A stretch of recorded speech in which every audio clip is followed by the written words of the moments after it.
but go ahead. Okay. So when say you're doing bench press, which is the #1 exercise for pec tears, it's because people try to, max out with heavy weight and they come down so fast, and boom, when they go, I don't believe that the muscle is like a rubber band, like it's just gonna easily come back. Let me stop you. So just reading an article on this. Do you think that's an issue as far as injurious pec tears because of the position of the elbow too close to the side or too far out? Does that make a difference? I think that's what it is the speed. They come down so fast and then they try to blow it up. And it's like that, you got to only figure that muscle can only handle so much velocity, when you got weight and speed and you're trying to move that weight and it's a heavy weight. And a lot of guys go way beyond what they should be doing, rather than keep it strict. I always believed in keeping things somewhat strict and not throwing weights around like you see a lot of guys today. A lot of guys today throw shit around like, rather than focus on the muscle, they're using 3 muscles, in the mix, Hey, John, why do you, I know this is almost. Let me ask you a question real quick. Go ahead. We're going on your page right now, so you may want to check it. I'm sharing it. All right, it should have went to your page now. If you want to check your timeline.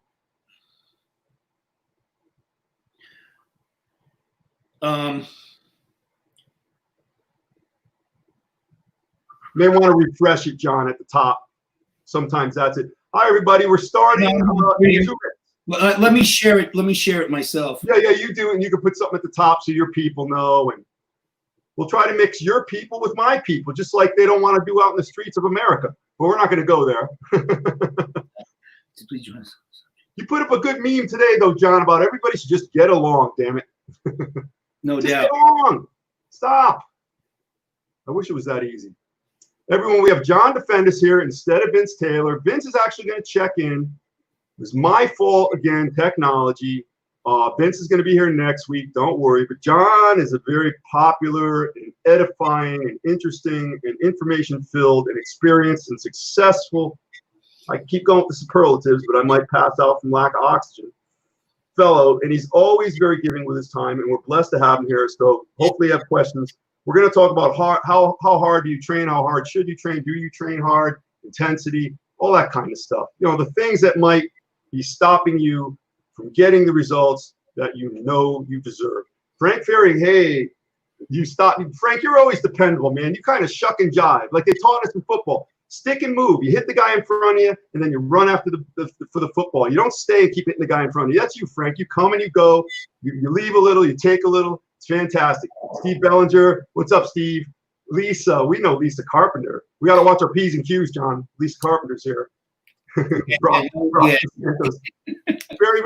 Adams. Well, what, Barry? We're going to start when it hits 7 o'clock. We're just here cajoling and getting stuff ready, and then we'll be official. But you might even pick up something now. I don't know. But thanks for being here, Barry. I appreciate it.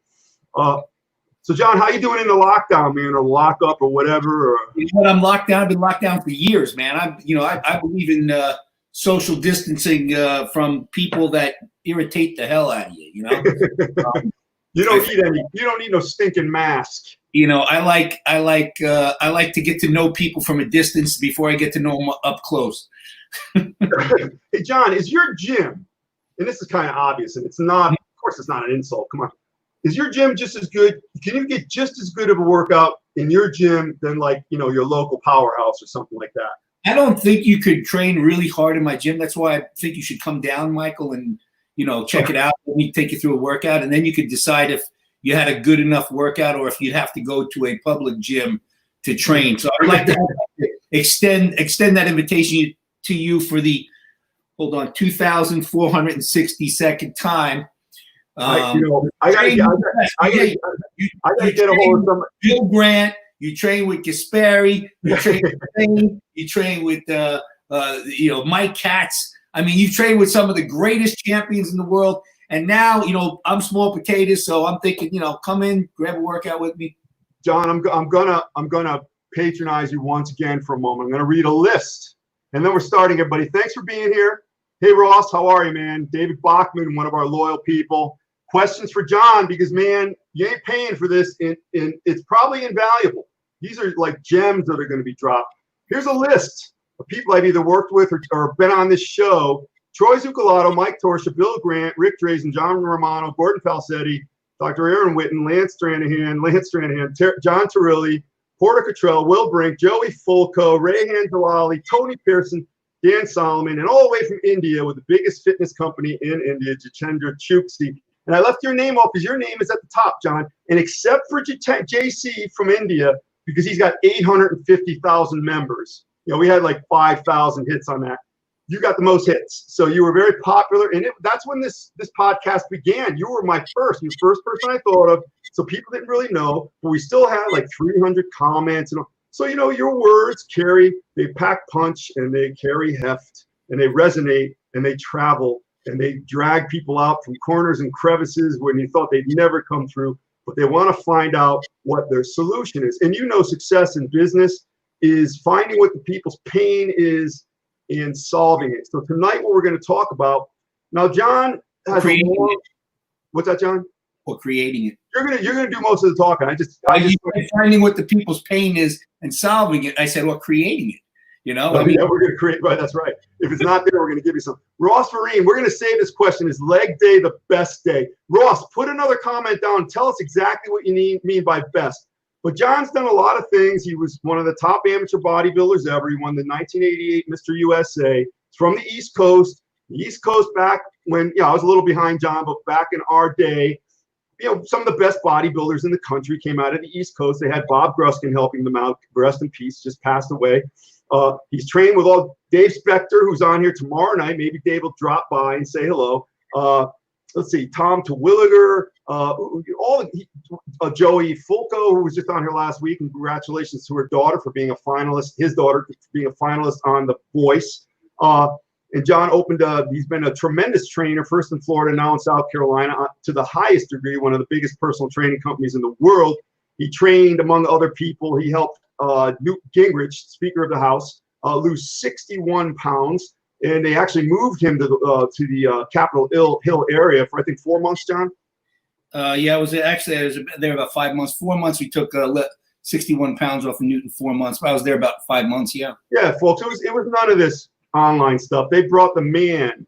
No pixels. They brought him in person to bring. And, you know, I think John will maybe mention this. We're going to stay on topic tonight. But I think at first, Newt kind of blanched with the decrees that John was laying down. But see, the decrees or the hard work don't vary from person to person. There is no negotiation when it comes to structure, function, cells, and fluids, and science. Michael, when we hear John going to be here, then we're here. And John, Dave Marinelli. Frank says Dave Marinelli said to say hello from Dave. Dave Marinelli. I trained Dave Marinelli.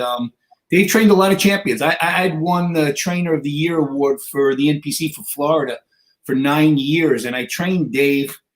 I took him from where he placed in the Florida to winning the national show, and then he used a lot of my principles.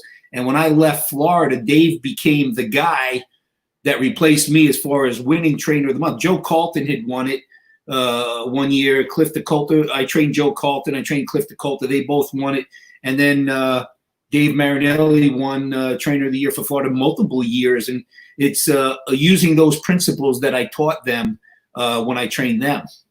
Hey, we have to throw into the mix Mick Souza with Marinelli. I know Frank has had, Mick, right? No. You don't know Mick Souza? I'll have to pop his picture up for you later. AAU guy. Maybe not the same timeline. But anyway, so let's just get to Ross, even though it's a little, I don't want to forget his question. Ross Vereen says, is leg day the best day as far as being the most brutal and intense training? Did you find that legs were the most brutal and intense, John, of anything you did? No question. There's no question. I mean, that's why if you looked at the Gruskin stable, okay, we were all taught intensity, even though I came from a different school and it was a combination of Gruskin and Mahalik. John, did they ever cross wires, or I know how a serving Bob photographed me and Steve multiple times in the gym. You know, the photos that you see, the training photos of me and Steve were all taken by Bob Gruskin. So Bob, you know, is a weird dynamic there because, you know, Steve had his, you know, he was hardcore methods, but you know what? Steve still respected Bob Gruskin. And Steve didn't respect many people, but he respected Bob Gruskin, and he, you know, let Bob have, you know, some realm around, you know, around when he came in, take photos, and, you know, but he did respect Bob. And, you know, Steve was, you know, on one side, Bob was on the other, and you know, had I not had Bob, my life probably would have been a train wreck, because Bob was the governor. He was like having the governor on the engine, and Steve was the high performance engine that was so revved up all the time that would be easy to go out of control. Because, you know, Steve had a lot of bad habits. He did things his way, and, you know, I picked up a lot of the good stuff, and because of Bob, I dropped a lot of the bad stuff, you know. And I think John, as far as intensity goes, I know this is very important to you because you've kind of carried it on. I think in some ways better. I think you know, Steve wasn't on a list we're going to look at. So you're on the list, but on the days when you were training with him, you had to bring it no matter what. You knew that. But if you felt kind of off and you just didn't have it in the tank, would you take a day off or try to explain it to him, or would you take it, or would you somehow get through it? If I took a day off, it would have been over. There was no day off. I had 103 fever one day, and I called Steve and I said, Steve, man, I'm really sick. I got 103 fever. He goes, you get your effing ass in here now, or don't ever effing come back. You know, and wow. You know, and I believe me, I was sick. I had 103 fever, and I dragged my ass to the gym, and it wasn't smart, but I knew if I didn't show up, doesn't matter. It didn't matter if I had 103 fever. If I didn't show up, that would have been it. You know, so that further endeared him to your mom. Well, oh yeah. Well, I can tell you. You know, let me kind of go over things. Number one. When I first met Steve, when I went to the gym, I said, you know, I walked in, and, you know, some of you have heard the story, some of you haven't, but the story is really, really important, okay? Because I had lost 9 contests. I lost, you know, the Suburban to Dwayne Broadway. I lost, you know, the Metropolitan to Tom Terwilliger, you know. And hey, John, that picture you just posted with our guest from tomorrow night, Dave Spector would have been a good guy to have on here with you. Maybe we'll do that tomorrow or some other time. That picture you posted of you standing with him, did you succumb to him in that show also? When that picture with you and Dave Spector? No, matter of fact, let me kind of explain that a little bit. I won't talk much about, because I respect Dave more than anything. He's the first. Of course. He's the guy that took me to the gym the first time in my life when I was a young teenager. But now you know he's rowing in a boat as we speak, right? Yeah. Yeah, Dave's rowing. He's rowing. He's on a mission, and when Dave's on a mission, you can't stop him. You know, he's still like a rock, man. 65. So here's basically the story, the way it went. So I lose 9 contests in a row. Okay, but yet you saw me as a teenager. You know, I was. You're great. At 16 years old. I mean, you throw that up on an Instagram. You know, forget about it. You know, I would have been like, I would have thought I arrived, and that I didn't have to go any further. That's the problem with Instagram and Facebook is, you know, these kids they post their pictures, they get, you know, 300, 400, 500 likes, and they think, hey man, I'm the man. And I know I did 3 interviews this week. I did 3 trainer interviews this week, and those 3 interviews were with not teenagers, but 20-something-year-olds, 23, 22. Okay, and you know. One of them competed. He won a local natural show, and the other ones didn't compete, but they work out. And, you know, they have somewhat of a build. Okay, now here it is. I'm doing this interview with them, and I'm telling them, listen, if you listen to me, not only will I will groom you into being a great trainer and give you the knowledge, which is going to help you build a great career as a personal trainer and help a lot of people. And it'll also help you achieve any goal that you have in bodybuilding. And I'll be honest with you, all 3 of them could care less. It was like there was no show of, wow, you know, that would be really awesome. Wow, you know, you have 52 years of training experience, and you have, you know, you have these accolades, and you won the biggest contest in the country. So maybe I can learn something from you. None of that, you know. it's like, and what it is because they post their pictures on Instagram, a bunch of people like them, and they're like, man, I'm it. And they don't open up to learn, you know? And I don't have any room for someone like that. I am busy as busy can be with the people that I care about and the people that I believe in and the people that show me that they're willing to make an effort to be great. I love that. I love when someone says, I want to be great. I want to surpass your goals, but I want to learn from you so that I can do that. I would love that. The greatest compliment to a great trainer is training somebody to be better than them, you know? And that's what, I mean, let's face it. I mean, that's what Mahalik did with me. I mean, you know, in my eyes, when you really, you know, compare physiques and as time went on, Mahalik created this mindset in me where I wanted to be the best, and I worked really hard. And then you look in the, you know, in the photos in the end, and you know where my physique didn't even hit its peak because I didn't get a chance to. But in my prime, you look at my photos and you put them next to Steve's, and you know what? They're, you know, I mean, you know, there's a competition. You know, I mean, I think you leveraged. My opinion, again, it's my opinion. I think you leveraged what he taught you and you exceeded him. But before you answer this, I'm going to ask you a question, but I'm just going to say something, then you can answer it. What those three trainers, potential trainers, what was their thrust then as far as what they wanted? They didn't want any of that stuff you offered. But we are here with the legendary John Defendis. I know some people are just joining us. We already have a lot of people on here.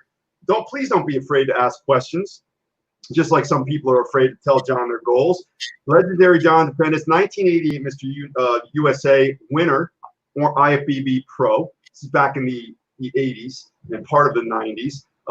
Top trainer, founder, and president of UltraFit, probably one of the most successful training outfits in the world and in history. And he's also trained a lot of famous, many hundreds and hundreds of successful clients, bodybuilder, top winner's circle occupiers, and people like Newt Gingrich, and a long list, as long as my arm, of other famous figures. So he's also ranked by Flex Magazine as the 4th most intense and hard and vicious trainer in human history. And you've got guys like Tom Platz and Ronnie Coleman on this. We're going to go over that because it's going to be interesting. And, you know, we're going to figure out how you can actually, because some people say, well, hey, wait, how do you know that? Well, I think there is a way to measure that. And John would be the best person to tell us that. Just a couple of comments here, John. Frank White, great show again. Thanks, Frank. Just, it's, you know, when you got high level people like this, it's hard to keep topping ourselves. And I'm waiting for someone to tell me when I suck. You know, I do a lot of things. Sucking ain't usually one of them, but sometimes. Frank Ferry, Bob Gruskin was a great man. I recall Bob trained my dear friend Joe DeAngelis. God bless him. Yeah, I did interview him. You must have known him, John. Joe DeAngelis, yeah. Great AAU champion. And so there you go. We got some more. But go ahead, John, as you were saying. If you can answer that, as far as those three, the young guys, they're not interested in, you know, these things that you're offering for some reason. Because they don't want to learn anything new. They want to just go with what they have, and they don't want anybody telling them what to do. And you know, I think we're growing a society of younger people that just grow up in homes where nobody tells them what to do. Nobody makes them do shit, you know?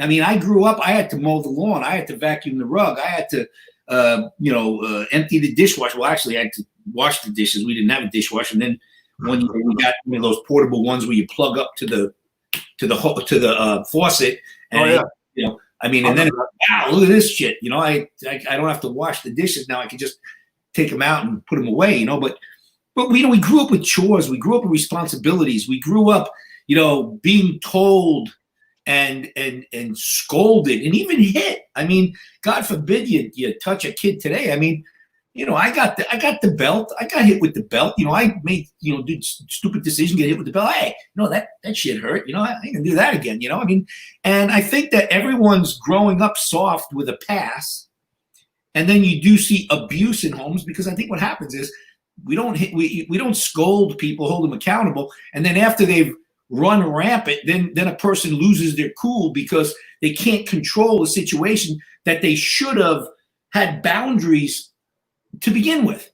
So, you know, I was set up for Mahalik, okay? And let me explain that. Okay, I grew up in a home where my dad put a barbell in my John, hand. John, just for anybody who may not know, just explain briefly who Steve Mahalik was on the landscape of bodybuilding. Who was he? I was going to go into the whole thing with Steve. Okay, Steve was Mr. America, Mr. Universe, a great bodybuilding champion, and a brilliant man, a absolutely brilliant man, but how would you call it? A troubled man, a brilliant man, but a troubled man. Okay. He had some, emotional issues, and, but he was brilliant, and he could get you to do almost anything. I mean, just amazing. But, kind of let me go back to really the beginning. Okay. So I lose 9 contests. I lose all these contests. And, I had gone to the gym with Dave Spector when I was much younger. John, just so you know, we've got Vince Taylor and Tony Pearson here now, so some luminaries are. Oh, they're here to get the advices, A lot of pressure, huh, for Vince Taylor. Yeah, well, probably for me, maybe not you. Yeah, a lot of pressure here now. I got 2 incredible and phenomenal champions that I've looked up to my whole life. I mean, 2 incredible physiques and lifetime bodybuilders. I mean, people that have lived it their entire lives, which is amazing. John, you're the same age. You're the same age as Tony Pearson. He's old.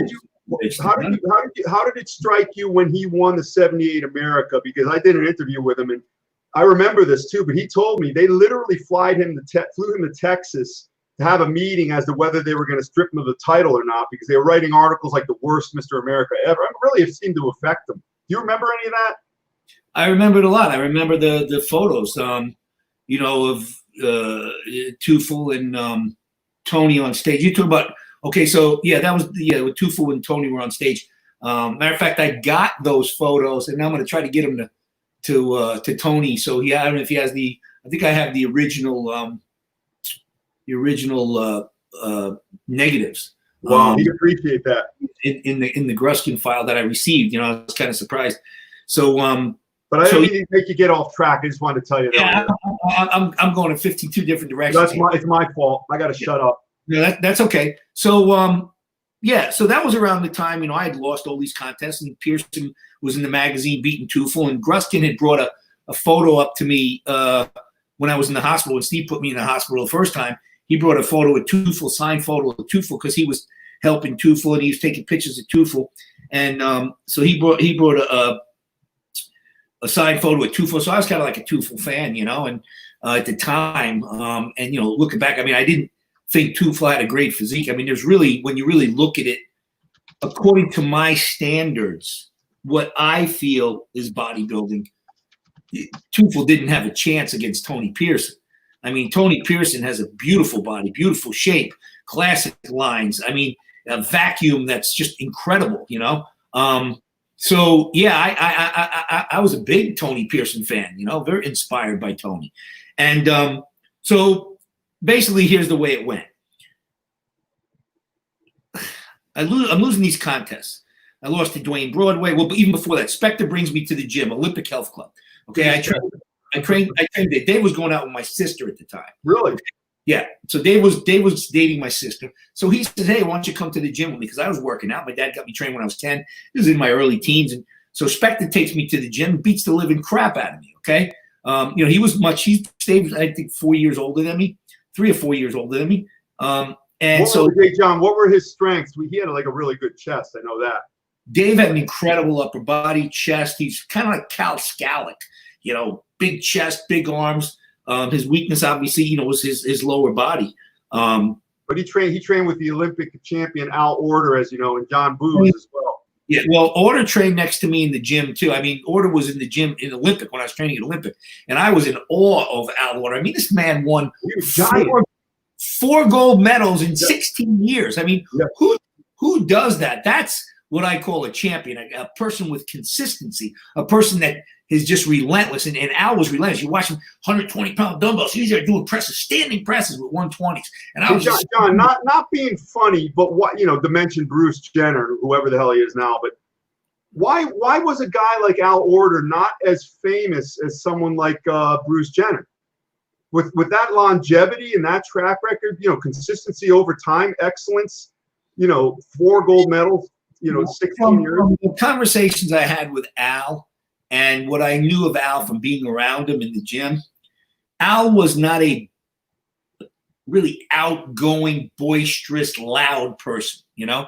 Right. He didn't make a lot of noise, you know. And I think, you know, when you got somebody who wins Olympic golds and they're making a lot of noise and they're trying to get in front of the camera, I don't think Al was the guy that always wanted to get in front of the camera, you know. I mean, he was a master at his art, you know, shot put and discus, and the guy was just incredible, you know. And but to watch him train, he was an animal, you know. And he was a big inspiration to me. John Booz, you know, first, okay, so I go to the gym with Spectre. Spectre brings me through. If you interrupt me again, I'm gonna run right over you. So Spectre brings me to the gym, takes me through this horrendous arm workout. You know, I mean, practically killed me. I was, like I said, I was a young teenager. So this is before I competed. So then, you know, I start going to that gym, Olympic Health Club, and I'm training. And now I'm competing. I go to Orange, New Jersey, to compete in the Suburban, and I didn't even realize Terwilliger was a competitor in the Suburban until I got the photos back, and I think he didn't know either because we didn't know each other at the time. Really? Well, yeah, no, we didn't know. And I posted the pictures on Facebook. I said, "Damn it, that son of a bitch, Terwilliger beat me in that show too." You know, so Terwilliger beats me. I think everybody. Well, yeah, everybody beat me in the Suburban. Casey beat me. Terwilliger beat me. Dwayne Broadway beat me. John, those 9 losses, you're a young guy, and those 9 losses, did you ever think in your head, screw this, this just isn't for me? Because there had to be something in you telling you that if you just kept going, you know, look at you now, right? Well, yeah, like what I was saying before, I grew up in a household where my dad handed me a barbell at 10 years old.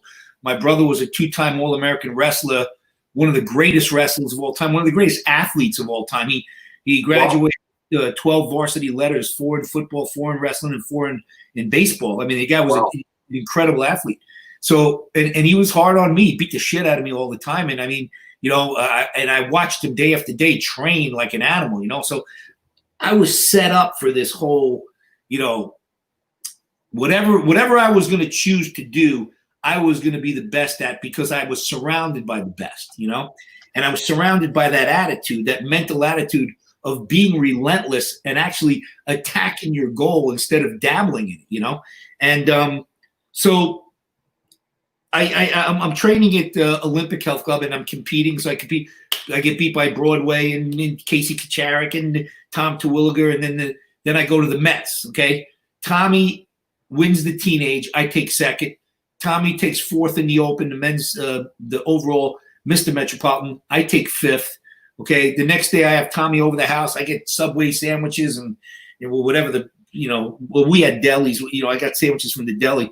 My brother owned deli, so I get the sandwiches and ice cream and we got the trophies. We took the picture. I'm sure you've probably seen the picture I posted. Oh yeah, I post it often, you know, because I have a lot of respect for Tommy. So I celebrated Tommy's victory. That's what. Wow. That's what a schmuck I was. Okay, that's very magnanimous of you, man. Because I had big plans. I was like, okay, you know, let's celebrate your victory because you know shit's gonna get real now, you know. And Tommy trained with me after that. Tommy came to the gym and you could talk to Tommy and you know I'll be humble about you know Tommy trained with me, but Tommy will tell you himself that he decided that wasn't for him, you know. And Tommy's posted that on Facebook actually. He said, yeah, I trained with John for a short period of time, but it was a little bit too crazy. Yeah. And Tommy's a great, incredible champion. So, all right, so I'm losing these contests and losing. And I decide, somebody tells me, if you want to be a champion, man, you got to go train with Steve Mahalik, you know, Mr. America, Mr. Universe, Steve Mahalik. He's got Mr. America's gym on the other side of town. It was about 15 minutes away, you know. So I'm like, I'm going to check this out. So I'm John Defendis. I took second in the teenage Metropolitan. See, now I'm a big shot. Okay. This is what you told him this? No, I think I'm a big shot. Because when you lose 9 shows and then you take second in the teenage Mr. New York, which is actually a big show, and take 5th in the men's. I'm like, I think that's great. This guy's gonna love training me, man. So I go to Mr. America's and I walk in and I say, I'm here to see Steve Mahalik. Oh, well, Steve's training right now. He's out there training. I said, well, he said, yeah, you don't want to bother him, So I'm like, yeah, I'll catch him in between sets, because I don't have, I don't have a full understanding of intensity. Okay, right. so I'm going to catch Steve in between sets. So the guy at the front, he's busy getting somebody a protein drink or something. So I kind of sneak by. I want to see this guy Mahalik, right? And there's this monster in the gym training. And he puts down the weights, and I go over. I go, hey, Steve, John Defendis, get the fuck out of my gym! Start screaming at him. Who the hell do you think you are coming up to me? Hey, John, did you think he was supposed to know who you were? I was hoping. I just got to. You're gonna like this because I got kicked out of Vince Girana's gym when I was 16 because he was just a merciful, his deal. But the story when Arnold first came from Europe and he went in there. This kind of parallels with you and Mahalik. And Arnold just walked in and said, "Listen, I'm Arnold, Mr. Universe." And Vince just looked at him and said, I quote, "You look like a fat fuck to me." In fact, Jerry Brandon was standing right there, and and Arnold was like so sad. I mean, what was your reaction when he told you that? Did your stomach like drop? He scared the hell out of me. It wasn't like get the F out of my gym. It was, he started going into a rage, and I was like, so I got out of there, and I left, and I had to digest that a little bit. It's like, okay, what just happened, So I decided I'm going to go back at night and kind of scope it out, So I go back at night and I'm peeking in the window. And I was like, what's maybe is he in there? Maybe there's some way I can approach him. Maybe I can have somebody tell him I'm here. Maybe he'll actually, if he's not training, he might not be somebody. All of a sudden, boom, I get this hit on my shoulder. What do you want, kid? I turn around and it's Steve. And if you've seen the pictures of Steve, the guy's shoulders were this wide, right? Like this. His V-taper was ridiculous. Came down to this tiny little 28-inch waist, from his 56. It was sick. You'd never seen anything like it. I mean, it was incredible. So he says, what do you want? And I looked at him and I said, I want to be great. I want to be like you. I want to be Mr. America. Okay? Hey, John, why were you not see, so many people I have found, they're afraid to voice what they really want in all aspects. But if it's something like rising to the top, becoming famous, becoming an actor, being a top champion, making the team, why do people have a hard time sharing that desire with others who can help them? Because I noticed that's a trend. It wasn't with you, though. Or never mind them. Why did you have that in you? Why did you have the balls to say that to them? I think because the atmosphere I grew up in, I every day, my brother kicked my ass every day. And I don't mean in a nice way. I mean, the guy kicked my ass,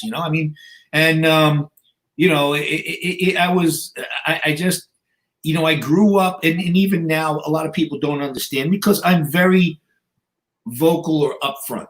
Okay. I speak my mind and I call it, a lot of people don't understand that growing up in New York and that fast pace, and it's kind of like a dog eat dog world, and you got to stand up for yourself. And I was about standing up for myself, and I knew what I wanted. And because I wanted to be great and I wanted to be Mr. America, that guy had what I wanted. That's the guy. That's the guy. That's the guy I got to go to. And that's the guy I got to learn from because we can parallel you. We can parallel you as a kid right there with kids today who don't want to know shit from people who are so much more exalted. They don't want to, Arnold can call a kid at 3 a.m.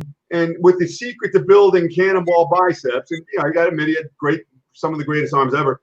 And these kids would be like, "Oh no, I got to learn on my own." I mean, why would you want to be a pioneer and have arrows in your back like that? Why would you not want to skip all that and learn from somebody who's already done it? I don't get it. Robert Hobeka, Buddy Dreamin used to say Steve Mahalik trained the hell out of him. You must have known Buddy Dreamin. Yeah, I trained with Buddy. Buddy's a friend of mine, was a friend of mine, and nobody got the Mahalik I got. Nobody. And they'll tell you that. They'll tell you. You can ask Joe Palumbo. You know Joe Palumbo? Oh, yeah. Yeah, you can ask Joe Palumbo. You can ask Jerry Scalisi. You can ask every one of them. I was what they call the chosen one, okay? Hey, how would you like to come on here with Scalisi? Scalisi would be good, you think? Oh, absolutely, absolutely. But see, they all called me the chosen one, okay? And Really? the chosen one kind of sounds like a cool thing, but Yeah. it sucked. I mean, I was the chosen one, get the shit beat out of me day after day, year after year for, 5 years, So it wasn't, I mean, now it's an honor to look back and go, some of the guys I didn't even realize I knew at the time, because I came in that gym on a mission. I came in that gym knowing that every workout was going to be just, do I survive? Can I survive? I mean, you're dealing with a madman. You're dealing with a madman who's Mr. America, who's 250 pounds of solid muscle, who's got incredible energy and strength and stamina, and he's on speed. Okay, I mean, and I'd walk in there and he would hand me a Black Beauty, and I was like, "What's this? You just take it, And he handed to me, and he was in that crazed mood already. He already took his. Okay, so as a kid, I was completely against drugs, and I wasn't on drugs. So I went over to the water fountain and I threw that Black Beauty behind the water fountain every single day. I threw that Black Beauty behind the water founten. And for those who don't know what a Black Beauty is, back in the 70s, is speed. So I would throw it behind the water fountain, and I swear to you, Dave, I swear to you, Michael, every time I did that, as I was throwing it behind the water fountain, I was thinking, I'm screwed, man. This he's on fire. He's taking something. He's crazy. John, do you think he ever noticed that you weren't using that? These, for the extra pop, or you just push harder? Much, except for his goal was to kill me. I think I really believe that his goal was to annihilate me, and in the process, he would get a great workout. And I understand the philosophy because I did it my whole life. See, when I left Mahalik and I had to train on my own, what I did was I followed that pattern. And you could ask Greg Booker at the time, because Greg trained me when he was 22 years old, or you ask Warren Collazo, or you ask, there's very few of them, but most of them didn't last. Warren Collazo, he ended up in the hospital twice also. Matter of fact, wow. To this day, every conversation with Warren, he won the Mr. Phoenix. I trained from the Mr. Phoenix to Mr. Arizona. Won Mr. Phoenix, won Mr. Arizona, moved to Hawaii, won Mr. Hawaii, and then went to the USA, competed in the USA. So Warren is a great champion. And he'll tell you to this day, every time I have a conversation with him, he told Lisa, he said, my girlfriend, he said, yeah, John, if John told you, he put me in the hospital twice, he goes, I was trying to keep up with him, and so, training people is a different thing. When I train somebody, my goal is to challenge them to the next level without making them throw up or do anything like that. There's a difference in that. But if somebody's training with me, I made it very clear to him, look, if you're going to train with me, you're training with me. And that's how it was with Mahalik. I'm not babysitting you. I'm going to grab heavy shit and you're going to follow me. And if you can't grab that heavy shit, then you don't need to train with me, okay? And so that would entice me to grab heavier shit, I'm going to grab a heavier dumbbell. I'm going to grab a heavier barbell. I'm going to use more weight on this machine. I'm going to do more reps because this guy has to follow me. And that's how Mahalik was. He knew that if he would go heavier, I'd have to go heavier. And he would not allow me not to go heavier or not to use that weight or not to get the reps. So it was a battle for survival. And I don't think many people – for survival. Yeah, I don't think many people really understand that when we talk about training hard. So, well, how do you – here was my philosophy. Mahalik asked me that first day. So when I told him I wanted to be great and I wanted to be Mr. America like him, he said, let me ask you a question, kid. Do you train hard? And I said, I laughed. Do I train hard? Just the other day, I was doing inclines and I went to a failure. I'm thinking, how much harder could you train if you're going to a failure? And I think this is what a lot of people think today. It's like, well, I could ask 10 guys if they train hard. All 10 of them will say, yeah. you know, and then I'll take them over here and they won't last 10 minutes in the gym because, you know, if I'm really, really challenging them because they don't know how to train hard. And let me stop you there. Interesting point. Let's say they are training hard and they are, whether they know it or not, they are training hard and they're reaching a peak, the whole deal. They're going the distance, but over time, because when you're always with yourself, you don't have that objectivity. Like Evan Centopani one day, I was training with him for 6 months. He pushed me and I did well. Then I was training on my own. He walked up to me and this is something I would hope that you would do actually. It's rather embarrassing, but even still, he comes up to me, he goes, "So do you think you're training hard?" And I looked at him, I said, "Well, I guess that means that I'm not training hard." He goes, "Well, you're mindful in here and you're putting in effort, but there's no way you're doing what you were doing with me." So do you see people with a drop off like that? Because it sounds to me like you've been consistent. It's just genetically encoded in you. It's all or nothing, right? Whereas some people, it's kind of negotiable, no? There's no question. As a matter of fact, people talk about cheat days and missing workouts and this and that, Here's what I believe. I believe that if you're burnt out, take a break. Take a month off. Take 2 weeks off, okay? But if you get in the habit of a cheat meal and a cheat day and a day off whenever you feel like it, you're creating a habit that is going to ultimately allow you to fail, okay? You got to attack your goal, and you have to you have to attack it. And unfortunately, a lot of people don't. What they do is say, "Yeah, I'd like to look good. I'd like to build a good body," but then right away you can tell they're not committed. But when it comes down to the hard work, I got a guy right now. That's training with me, okay? His name's Jeff Willis. He's 51 years old. Started with me very overweight, big stomach, and type A. He's 51? 51. Okay. Type A personality, right? And he's been training with me for a month. After the first week, I went to 2 a days. Now, we're doing an hour and a half back workout in the morning and an hour workout, arm workout in the evening, okay? Wow. Or an hour and a half chest. Has this guy trained ever in his life, or he just started training at 51 and that's it? There's a difference. He started with one of my trainers a couple of weeks before he trained with me. Okay. And so I got a guy, he's 4 weeks in, and I got him, we're doing close to the stack on the seated row machine on the 35th set of back for 15 reps. Wow. And I'm the 35th set of back. Down there, and I'm training like a madman, and he's getting on there and he's following. And I tell you, this man is intense. This man, and you don't know if somebody's like that until you get them in the fire. Let me just say something so we keep the people here. John's going to get to some really good stuff. He's doing us a big favor tonight because he replaced Vince Taylor. I had to grab him at the last second. I don't like to. It was my fault Vince couldn't come on. I don't like to schedule somebody and then it's a bait and switch and it doesn't happen. I can't have that.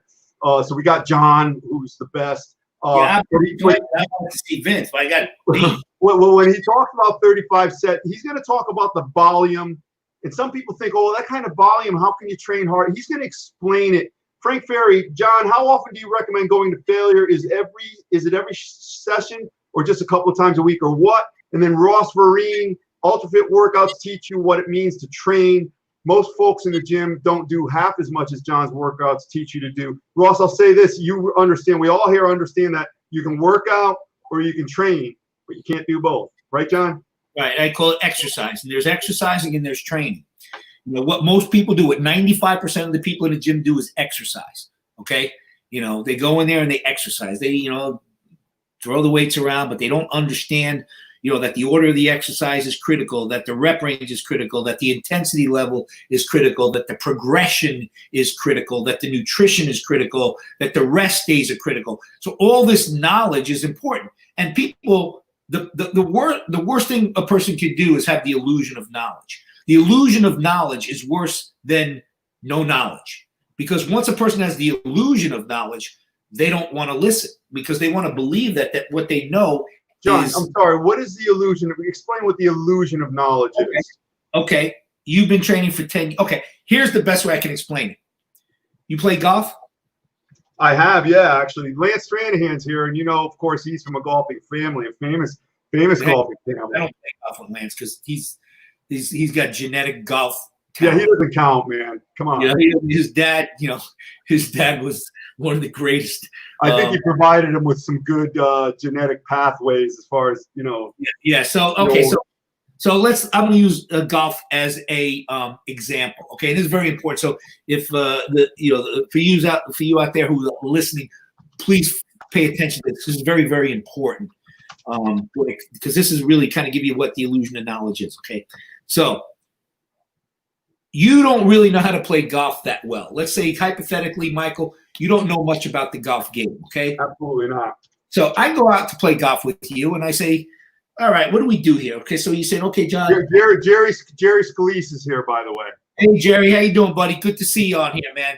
They'll give you a lesson in golf, Jerry, okay? So here's the deal, Michael. I come to you. We're going to go play golf, okay? So we go out on that first hole, and you're going to tell me, hey, there's 18 holes. The goal is to get the ball in the cup, okay, and there's least amount of strokes, stroke meaning every time you hit the ball, okay? So you're explaining the game to me, okay? So I said, okay, how do we start? Okay, so you hand me a putter, okay? And you say you're going to hit the ball. This is the club you want to use to hit the ball, okay? So I'm teeing off with a putter, all right? Because you don't know shit about golf, okay? No offense, but you don't know shit about golf. You're right. You hand me the putter, okay? So I get this putter, and I whack that ball as hard as I can, okay? And then then we continue to play the game. So we play 18 holes. But every time I tee off on a hole, I'm using the putter, okay? So then I go out there next week and I take a friend of mine who's never golfed and I hand him the putter, okay? And then I use the putter to tee off, okay? Okay, so I'm playing with two guys, you and this other guy, and every time I go out with you or the other guy, I'm teeing off with the putter. And I do this for 5 years. Now I go out there with a guy who actually plays golf. And I grab the putter and I go to tee off, and the guy, Defendis, man, you're a fucking riot. Man. And I'm like, what's the matter? No, man, it's funny, man. You tee off with the putter, Well, your strength, you could probably do that. Well, yeah, of course I'm going to do that. That's what you do. And he's, John, you don't tee off with the putter. Bullshit, you don't. I've been doing this shit for 5 years, man. I know what I'm doing. I'm going to argue with that guy because I've been using the putter to tee off for 5 years. I don't want to go, oh, wow, I'm a schmuck. I've been doing this shit wrong for 5 years, so I'm going to argue. I'm sorry. This is what you use. This is what I get in the gym. Sometimes I'll tell a guy, hey, let me show you, a different way on doing that, a better way. Dude, I know what I'm doing, man. And they get defensive, okay? Well, it's mind-boggling because they're doing it so wrong. John, are you inferring dogma? People have always done it this way, so they're just not going to change because that's the way we've always done it. Yeah, so getting back to your question, that's the illusion of knowledge. See, there's no knowledge, and hey, man, I don't know shit. Can you help me out, Michael? Teach me, okay? And there's, no, Michael, I know what I'm doing, but I don't. It's the illusion. I have the illusion that I know what to do. This is why people fail every single day, millions of them across the country in gyms, because they have the illusion of knowledge. I'm going to get on the elliptical. I'm going to get on the Stairmaster, 45 minutes. Michael, I've been managing gyms and trainers since I was 17 years old, okay? That's 45 years I've lived and managed gyms and trainers, okay? 45 years managing gyms, not as long managing trainers, 38 years as UltraFit, okay? So 45 years I've been managing gyms and working in gyms. I've watched millions of people get on treadmills, ellipticals, and stair machines for 6 months and get no results. Over John, and over. John, after we go over the magazine and intensity levels, we're going to throw in a bonus tonight for the people. Why you don't need cardio? Just to create some. There's already enough anger in the streets. We might as well add to it a little bit. Yeah. So that's what we're talking about, the illusion of knowledge. Okay, so people have the illusion of knowledge.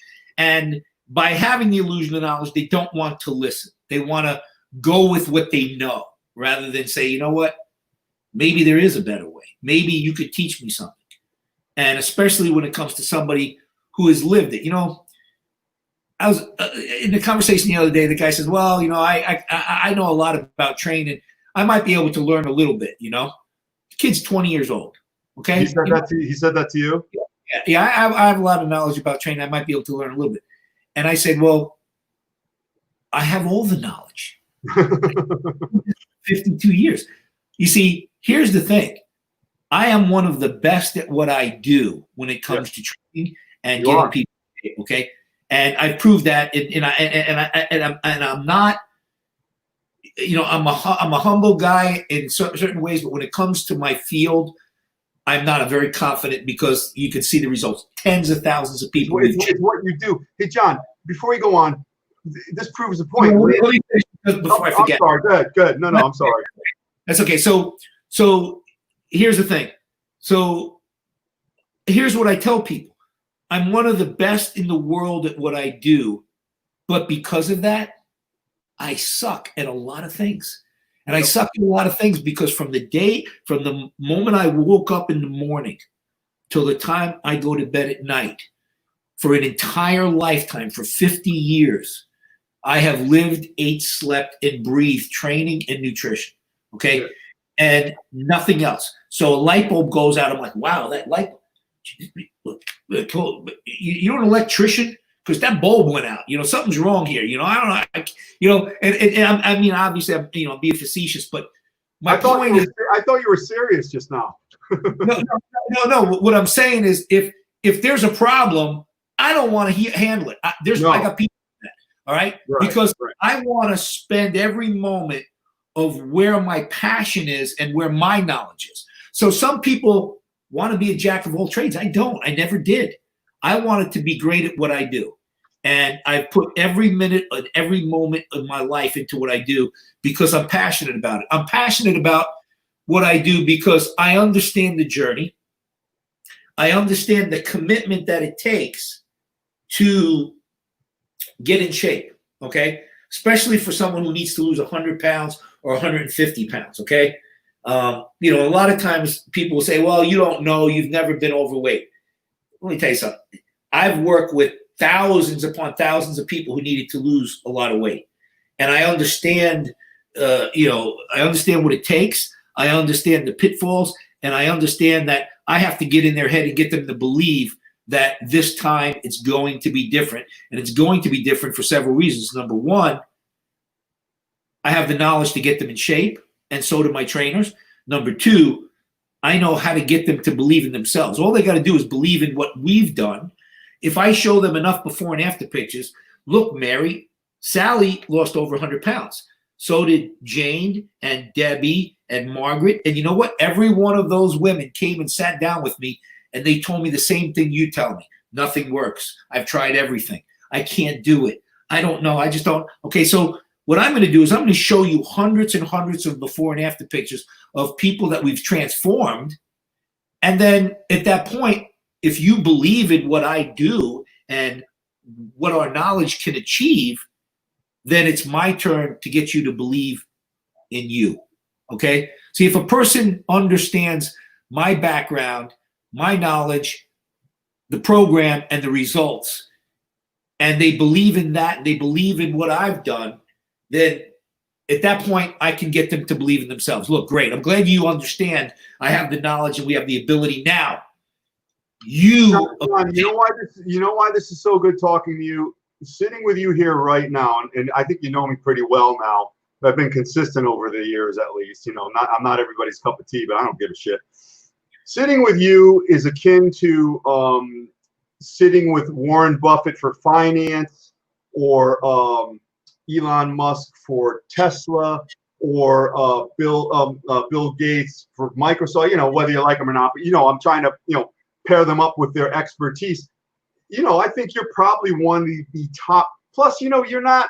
You've got your way about you. You're a little bit of an iconoclast. You don't adhere to and here's your cardio. We're going to talk about that. So I think it's very valuable while you're here and viable that people, and that's why these kids, too bad for them. They're like, no, I'm just going to go on Instagram. Well, okay, good. You look at Lance, and it's right, exactly what you're saying. Lance said he practiced golf every day since the age of 4 till 20. That's what he did, But tell me something about as far as people, you have a very high success rate with people. But what about the factor that I think holds a lot of people back? It's held me back in the past. Ego. How do you address that? You know, that'll kill you. That'll hold you back. In what way? Ego. You know, let's say, I work with a couple of older guys, and they want to go heavy right away.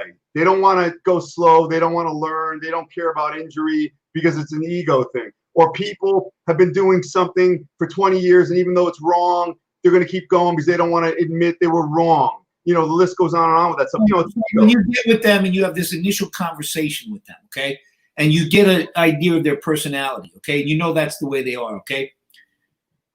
I akin that to going out on a date with someone, and on that date, you're finding out that there's things about that person that are not going to make a good partnership, okay? I'll give you an example, like Jeff Willis, the guy who's training with me. Right. I made it very clear to him right away, right up front. Number one, I charge a good fee for my services. And I charge it because you're paying for the years of knowledge. But I also charge it because I want to know you're 100% committed. Okay. I don't want anybody that's not committed. No. Number two, I don't bend. You know, I'm not here to negotiate how this is going to be done. I'm here to implement the knowledge so that I can get you in shape. So unfortunately, a lot of trainers will try to bend. Okay. They'll say, like, if a person comes to me and they say, listen, you know, I want you to train me, and I heard about your no cardio, but I like to run. You know, I'm still going to run 3 days a week and this and that. Yeah, well, you know, great, go run. I'm just a trainer at Gold's Gym, probably could train you and let you to run and allow you to run and do all that extra stuff because the trainer don't know what he's doing and he could care less. He just wants a paycheck. I don't care. I've never chased money. Never in my life, Michael, have I chased money. I've been broke as hell where I was eating 5 boxes of macaroni and cheese for $1 back in Arizona years ago. And I was pretty bloated and bulked up on that, you know, because that's all I could afford to eat. So I was spending $1 a day on my 5 boxes of macaroni and cheese. And I was adding ground chuck to it, you know, because I didn't have the money, but I've never chased money, and money is not my God. You know, I've been blessed in many ways. I've had money. I've lost money. You know what? But money's never been my God. It's always been about having the integrity to implement what you believe and stand by your word. It got a big echo now. Yeah, no, I'm getting rid of it. I just had to check something. I'm sorry. Go ahead. No, that's okay. So here's where it's at. If you know that this person isn't going to listen, then you have to understand that it's not going to do you justice or your program justice, okay? So I personally would never train or help somebody who's not going to listen or doesn't value that knowledge, you know? So I make it very clear up front, you know? I have no room for failure when it comes to training people. And their commitment is as important as my commitment. So I teach my trainers this very simple thing, and this is something that it's going to help a lot of people today if they listen to me. I'm sitting down with you, Michael, and you're a potential client. So I go over your goals. You tell me you want to put on muscle, you want to get lean, you like to get a ripped body, you like to maximize your physique, okay? So I tell you, you know what, Michael? I have the knowledge to do that. We can do all that. But in order to do that, we have to partner up and we have to each make a commitment. So right now, I'm willing to make a 100% commitment to you that I'm going to give you everything I got to help you to get where you need to be and what to get you to your goal. But with that, for this to work, I need your commitment. I need your 100%. So at this time, knowing I'm going to give you 100% commitment, are you willing to give me 100%? Okay. Now, if you tell me no, you're not my client. If you tell me yes, I'm going to continue with, okay, Michael, you know what? We've had this good conversation. You seem like a person that has integrity. You seem like a person that really has a good heart and you want to do the right thing. So I'm giving you 100% commitment. You're telling me you're committing to me 100%. Let's shake on it. When I shake your hand, now, and I teach the trainers this, when I shake your hand, I'm not going to let go of your hand, okay? I want you to feel uncomfortable, Michael. I want you to hold my hand and feel like, gee, this is a little weird. The guy's not letting go of my hand. And with that, I'm going to look you in the eye and I'm going to say, you know what, Michael? And I'm holding your hand like this. And I said, you know what, Michael? I'm looking you in the eye right now, and you seem like a man with a lot of integrity. I'm going to give you 100% commitment. Do I have your 100% commitment that you're going to follow the program and stay diligent on your diet, and you're going to be here so we can get the result, and you're going to commit 100%? Are you willing to do that now? Because I'm willing to do it, you know? And then you're going to say yes. Now, that moment right there, Michael, that is the defining moment in our relationship for the entire time I train you. Because 3 weeks later, if you come in on a Monday and I say, Michael, let me see your food logs, and you tell me, oh, man, John, I went to a wedding yesterday. I didn't get a chance to eat. I was in a rush. I got to the wedding. I didn't have my food. You know what? I'll be honest with you. I had a couple cocktails and I ate some hors d'oeuvres. What I'm going to do, Michael, this is what I do. This is what I've always done. I laugh. Hey, Michael, man, you're funny, man. I see. Yeah, you got me there, man. You almost got me. Hey, seriously, let me get you food log because I'm sure it's 100%. Now, let me ask you, if I did this, if you told me that, and I said, 100%. If you told me that, and I laughed and said, Michael, you're funny, man. That's good. But let me see your food logs. I'm sure everything's fine, but let me see your food logs. How are you going to feel? I'm gonna feel like I let you down, man. That handshake. I probably in my head I'd go back to the hand because I know what you're doing with that. It's brilliant. You're giving them ownership. You're connecting it to you. In other words, it's so important to you. You recruited them. You don't want them to let you down. Is that what you do? See, because that's where I'm going. See, now here's what happens. So you say, yeah, I went off my diet, had hors d'oeuvres, had a couple drinks, man. I really screwed up, man. You know what? So here's me. Man, you're a riot, man. You're awesome. Hey, seriously though, let me get you food log, man. Give me a food log and let's go over that because I'm sure you were pretty much 100%. But let me just double check it, right? Now you got to come clean. You're gonna go, well, dude, man, I'm serious, man. Now at that, I'm gonna say, you know what, Michael, grab a seat for a second. I want to talk to you, and I'm gonna have a heart to heart. And here's what I'm gonna say. You remember 3 weeks ago when we met?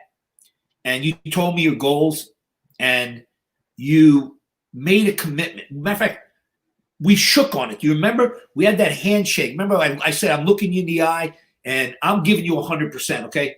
Now, you remember that last Friday when you had that back workout, and I took a couple pictures, and I posted on Facebook. I said, man, I am so proud of Michael Dusa, man. This guy killed back today. He had an incredible workout. I'm so proud of him. He's doing awesome, okay? You know why I did that, Michael?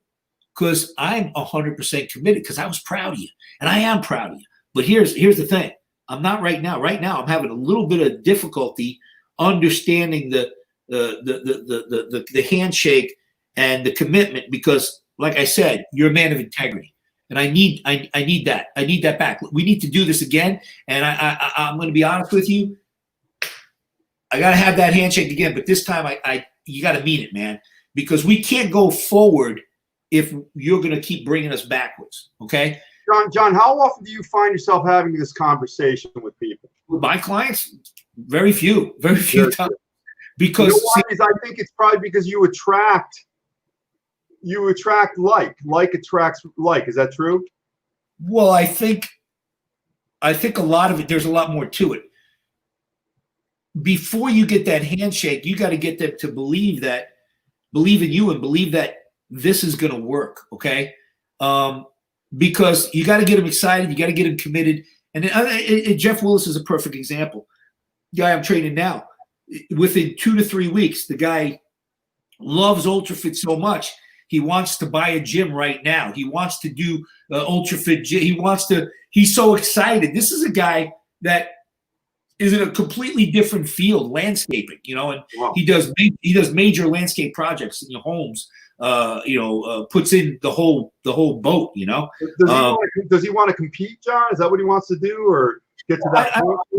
A guy that's 51, that's, say 80 pounds overweight to when he starts, or 70 pounds overweight when he starts, That guy doesn't have competing on his mind. He's thinking, if I can just lose a little bit of weight and feel healthier, that's. But what happens is, and I tell him, you know what? Hey, one day you may compete. In the beginning, they may laugh at that, but within several weeks, they're going, you know what? Yeah, I was thinking about what you said about competing, because all of a sudden they realize that their body's changing drastically, and those changes are coming from the knowledge combined with the hard work and the commitment. And I am big on commitment. And I'm big on being, attacking a goal. And I train people to do this. And if they're not going to be a part of it, then, hey, I'll be your friend, but I'm out. You ever help somebody for free and they don't listen to your advice, and then several weeks later somebody says, hey, Michael Deucer, man, he knows a lot about training. And then what do they say? You know what they say? Oh, yeah, I got help from him. It didn't work. It didn't work for me. Okay. Oh, yeah. Right. And you know why? Because they never valued it. Okay. No. They never value your advice. Bill Pearl told me once that a guy came to him. Bill Pearl? Bill Pearl told me a guy came to him when he was working in the warehouse with the protein, with supplements. Okay. And the guy says, Bill, man, I'm a big fan of yours, Bill. Could you write me out a workout? So Bill says, now mind you, Bill's Mr. Universe. He's a brilliant, incredible human being, great integrity. So Bill says to the man, well, what are you doing now for a workout? So the guy says, well, a couple of weeks ago, Dave Draper wrote me out a workout, and I've been doing his workout. So Bill says, wrote it out for you. What? He wrote. You had Draper wrote a workout for you. No. A guy says to Bill Pearl. Okay. A guy says to Bill Pearl, I'm a big fan of yours. Right. Talks to him a little bit and then says, look, could you write me out a workout? So Bill Pearl asks him, well, what are you doing now? So, well, I got a workout from Dave Draper a couple of weeks ago. I've been doing that workout. So Bill says, well, Dave didn't charge you, did he? So the guy said, no, why? He said, because that was Dave's mistake. Because it's upsetting to know that a couple of weeks ago, Dave, who was a great champion, a very smart bodybuilder, wrote out a workout for you. And here it is 2 weeks later, you want to get a workout from me when you already got a good workout, a good program from Dave Draper. He says, let me tell you something. I'll write you out a workout, but you're going to pay a lot of money for that workout because I'm not going to make the same mistake that Dave made. Okay? And that and it's true, because when you help people for free and they see no value in it, they don't follow it. And then because they don't follow it, they fail. And then when people say, hey, what are you training? Oh, I listened to that guy over there, but it didn't work. So not only do you waste your time with that person who had no commitment to it and had no value in it because they didn't pay anything for it, but now they failed because they didn't do it. And now they're going to blame you for failing. Okay. So, there has to be a commitment, and I always tell parents, if your kid's going to college, you know what, you may pay for college, but you know what, let the kid pay for his meal ticket. Let the kid pay for part of his college. Let him have some investment in that. Skin in the game, yes. Skin in the game. Because if they don't have skin in the game, they're not going to apply themselves 100%. Johnny, Elisa Bickler is here. I like her. Yeah, she's okay. Didn't you help her? She competed back in the day, right? Down in Florida, I think. I didn't help Alyssa when she competed. I helped Alyssa after she had gone through some tough times. She had gained some weight, and then we hooked back. We knew each other from the Muscle Factory, which Mike Booker owned, who was a great guy. And so we were friends for years, going back, gosh, almost probably 35 years, 30-something years. And but she came to me a few years ago and asked me if I would give her some help. And being a friend for so many years, I kind of gave her an idea of what she needed to do. And she lost a lot of weight and did really well. And she's a sweetheart. She's a really awesome girl. I'm very blessed to know her and have her as a friend for all these years. Well, you affected her forever because she still speaks in glowing tones about you. Barry Adams says, so true, love your enthusiasm. It shows you love what you're doing. And I do watch all your stuff in 58, trying to keep it on, keeping it on. Barry, I try not to cut people off as much. It's just one of those little things. Cheryl Van Voorhees says, "Yo, John." Maybe. Okay, let me give you some insight on Cheryl. Okay, so Cheryl Chip. Okay, I know her as Chip. Okay, in 1980, I think it was 84. It was 83. I moved to Florida. In 84, I go to the. Before you go on, John, she says you're the best coach ever. Passionate. So I'm sure you're going to speak also in glowing tones here. Okay, so here's the thing. So I go to the West Palm Beach show. It was 84. And then she could correct me if it was 84, 85. I think it was 84, maybe 85. Go to the show. Cheryl comes out on stage. Chip comes out on stage. And I'm going to say it, she was fat. Not on stage. Not smooth, fat. Right. Okay. And so she comes out there, and there were people that booed. There were people that you heard it in the audience, the disgusting things people said. Yeah. And but what is she doing up there? What the heck's that girl doing? This and that. So I was there. I watched the show, and then the following week, Chip comes to me. She said, "True that," and she comes to me and she says, I want to train for the Sunshine State. Will you trade me for the show? So I was working for Bill Daddio at the time. Bill Daddio. Oh yeah. At Palm Beach Gym. My girl's ex-husband, John Vecchio, was his best friend with Billy. I mean, all the connections. So believe it or not, you and I are like 7. Yeah. I don't know, 7 points of separation, whatever the hell. I did Ancestry this week, so I'm sure you're going to be like Mike. Yeah. That's cool. Yeah. So what happens is she's sitting there, and I said to her, she said, "I don't know if you saw me on stage." I said, "Yeah, I remember you." She said, "Yeah, I want to come back and I want to do really well. I want to win." And so I said, "Well, at the time I charged $500 for a show. This is 84. So I said, well, I charge $500. Now the gym would get half of it. Okay. So if I charge $500, the gym would get $250. John, I'm sorry. Would that be like a 12-week or 16-week program or something like that? For the show. But quite honestly, if somebody proved to me that they listened to me, I never charged Chip another dime after that, and I'm still there anytime she needs me. But so I said, well, it's $500, figuring that's going to be my out, because quite honestly, I didn't want to train her. I'm thinking, all right, I just got here to Florida. I'm going to train this girl. She's not going to listen. She's going to go up on stage and I'm going to look bad. Okay. So I said, well, it's $500, figuring Chip's going to, say, well, I'll have to think about it. Right. Well, she says, I have the money. I'm ready to do it. Let's do it. So now I walk out. I said, give me a second. I walk out of my office, and I don't even know if she knows this story. She knows part of it. She knows that part. I walk out of my office, and I'm standing outside my office like this. So Bill Daddio comes over to me. Bill Daddio's the money guy. Bill's salesman, the best there is. And Bill said, who's that person in your office? I go, oh, do you remember the girl that was in the show that people kind of said, what's she doing up on stage? She was out of shape. And you say, oh, yeah. I go, well, she's in there. Well, will she want to sign up for a membership? I said, well, yeah, well, she wants me to train her. He says, well, you told her it was $500? I said, yeah, she's got the money. She wants to do it. He goes, well, what the hell are you doing out here? Get in there and sign her up. I said, well, I'll be honest with you, Bill. I don't know if I want to do that. Again, I wasn't about the money. And the people that know me for 40 years, they'll tell you. So he goes, get in there and sign up. So I go back in and I said, listen, let's talk. How willing are you to follow my direction and not deviate from my direction?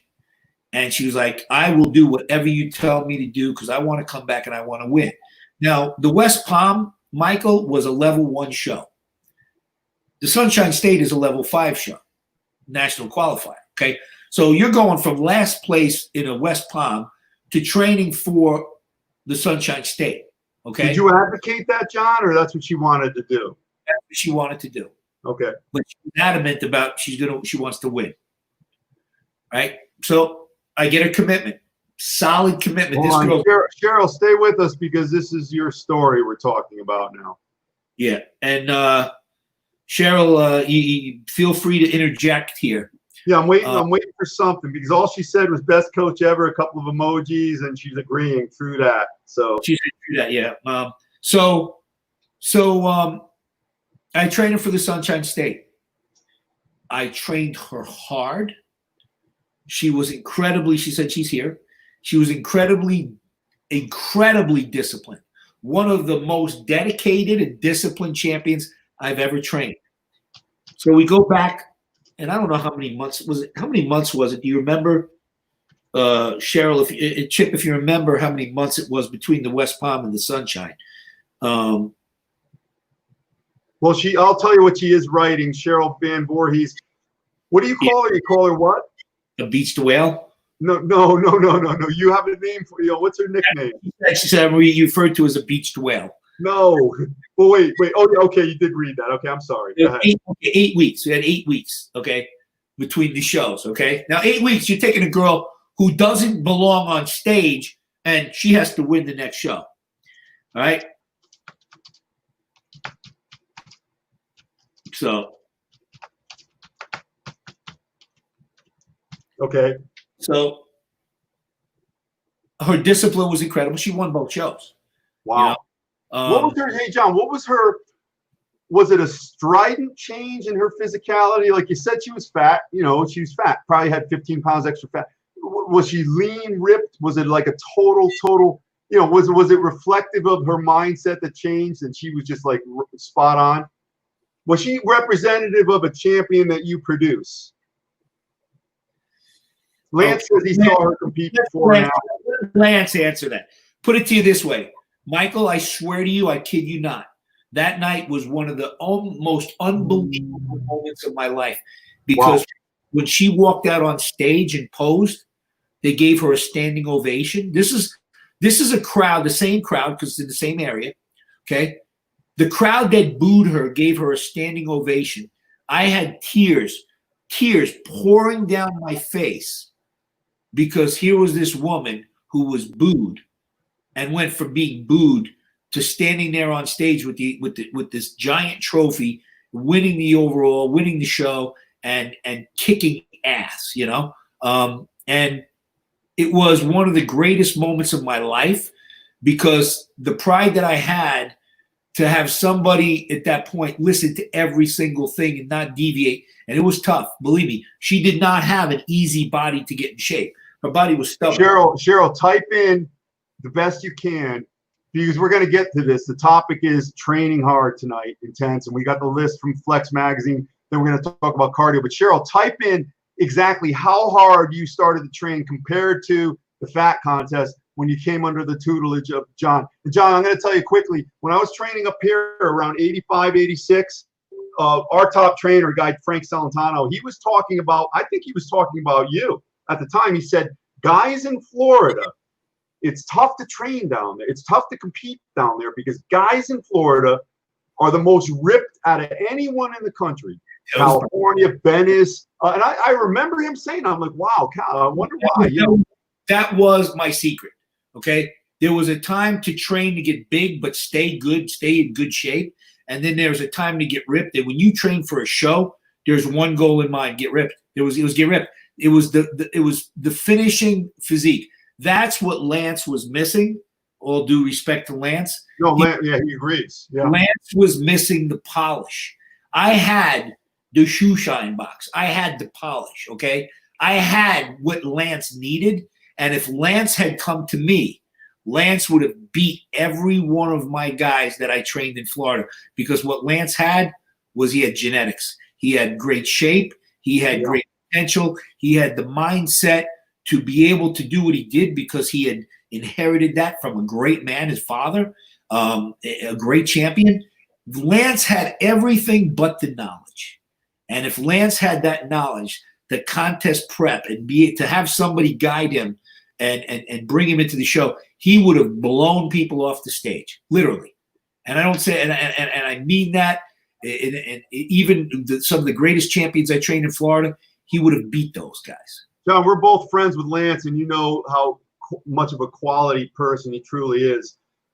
So, I always tried to be objective, but looking at his physique and the photos I've seen, I really think that if he had done that, if he had chosen, because he went off on other paths and went to school and all that. But if he had chosen to go the distance and follow a regimen such as you would ascribe or subscribe or put together for him, I think at least you'd see him very frequently in all the magazines on a regular basis. I can't say if he's winning or not. I don't know. Even now, Lance still has great shape, and he looks great for his age. He's I mean, and he's done a lot on his own. I just wish that I had the opportunity. But Cheryl left a message about the training. If you see it there, I don't know if you see it. Yeah. Oh my gosh, no comparison. The amount of intensity and insane workouts you can possibly think of. Cheryl, can you think back all those years and still feel it now? I'd walk into the gym and John would reach first to an index card and start writing my workout every day. I thought, I'm gonna die. I had index cards. I had a system and I had index cards, and I had body parts. So you had shoulders, you had back, you had chest. I had all these. So I had like 20, 30 cards in each file, in each thing. So the guy would come and I had them numbered. Okay, so I would say. So I would tell my clients, all the guys training for shows and women training for shows, I would say, okay, remember the card that you had. So the next time you come in, you tell me what you had. So they would say, hey, I did shoulders number 12. So I'd look at number 12, and then I'd go the next level, next level, next level. And if you were holding the card that was stamped on the back that said intensity insanity in red, because I had a stamp that was intensity insanity in red, that means nobody in the gym envied you. They were like, they would walk out of my office with that intensity insanity card, and people would see that red intensity insanity stamp on the back, and they go, holy shit, you got the intensity insanity one, especially with legs. I mean, picture legs. I mean, my leg workouts, and I'll give you an example. My leg workouts, you're squatting, start off with 5 sets of squats, okay? The first set was 30 reps and then 4 sets of 20, okay? So in my prime, I squatting 450 for 30. That was my opening set after the warm-ups, okay? So you have 430 for 30 reps. And then from there, it may go up a little bit, but then have to come down because 20 reps after that. That set is the defining set that's going to set up the whole workout, okay? So that set, what people do is they do things, they'll do pyramid. I'm going to do this or that. And then by the 5th set, hey, they're giving 100% by the 5th set. Well, guess what? After those warm-up sets, those working sets, I did 5 sets of squats. First, a couple warm-ups at 12, that hard set of 30, 4 sets of 20. Now, you do a hard set of 30 and then 4 sets of 20 rep squats. I can tell you something, there's nothing like it in the world. And the people who have done it with me, they will tell you it's the most brutal thing in the world. Then from there, you're cycling. Let me, you say brutal, and I just want to interject what Cheryl is agreeing with you here. She says, yes, I think of those workouts today and still love the challenge. Were they hard? Hell yes. You just did it and pushed hard no matter what. Legs, forget about sitting down comfortably the next day, but the results were amazing. And then I just want to quickly, we've got a guy, one of the top trainers for John Perillo. John Perillo, Scotty Cannett's. Yeah. He says, so rare to see anybody training hard in a commercial gym, almost non-existent. Most people have no idea what intensity is. Sorry, John, but I know you agree. Well, no, I had one time I had 4 guys fly over from Europe just to watch a leg workout, and they wanted to see what it's all about. Yeah. And so here's the thing. So figure you got those 5 sets of squats in. Now I'm going, and you posted a picture of it. I'm going from leg presses with up to 1,500 pounds, with hack squats at almost 600 pounds, with the stack on the leg extension. And you're going 12 reps on the leg press, right away 12 reps on the hack squat, right away 12 reps on the leg extension, and then back to the leg press. I don't think many people could fathom what it's like 1,500 pounds after you've done a cycle of that, and you're going to do 5 of these, okay? So, now what does it take? What does it take to get there? It takes 30, 40 years of training. That's what people do. Everybody, wait, I wish I could do that 1,500-pound leg press. Well, guess what? You got to start with 2 plates, and you got to learn how to do the leg press. Because you know what? Nobody does leg presses anymore. You know what they do? They do calf raises on the leg press. They come down, half reps, pushing, they got their hands on their knees. They got their knees wrapped. It's like My gosh, if I wrapped my knees and I came down 6 inches and I was using my hands, there wouldn't have been enough weight in the world for me to do leg presses. But that was a process that took place over 30, 40 years, you know? John, since you're on this tip, let's switch over to the Flex magazine, and you can break that out. John's got a magazine he was featured in some time ago, very famous issue, and they listed the 10 most intense, hardcore here's the magazine. You could read what it says right there. I don't know if you could read. Can you read that? Actually, I cannot, John, but you can read it to us. Rated hardcore. It says journey through the pain barrier with the top 10 hardest training bodybuilders of all time. John, before you go on, did they contact you for this, or who was there a panel of people who decided, or who wrote it? Or I don't know, but it was written in 2010, which was 20 years after I retired, which meant that much more to me because, I mean, you're always going to look at the more recent guys, you know. So you got Ronnie Coleman in there, and you have. Well, go ahead, hey, John. Do the list from 10 to 1. You know, count the 10th hardest training bodybuilder in the history of bodybuilding, according to this Flex magazine article, is Casey Viator. Okay, Casey was an animal. I mean, he trained hard. You know, youngest Mr. America winner, 19 years old in 1971. The 9th was Roy Callender. Oh wow! You remember Roy Callender? Okay. Yeah, Roy's coming on this show here. Yep, great. Roy's awesome. 76 years old, still training people up in Canada. 8, Rich Gaspari. Now I trained next to Rich. He came down to Palm Beach Gym. I was doing shoulders that day, and I was watching Rich superset 405-pound squats with the stack on the leg extension.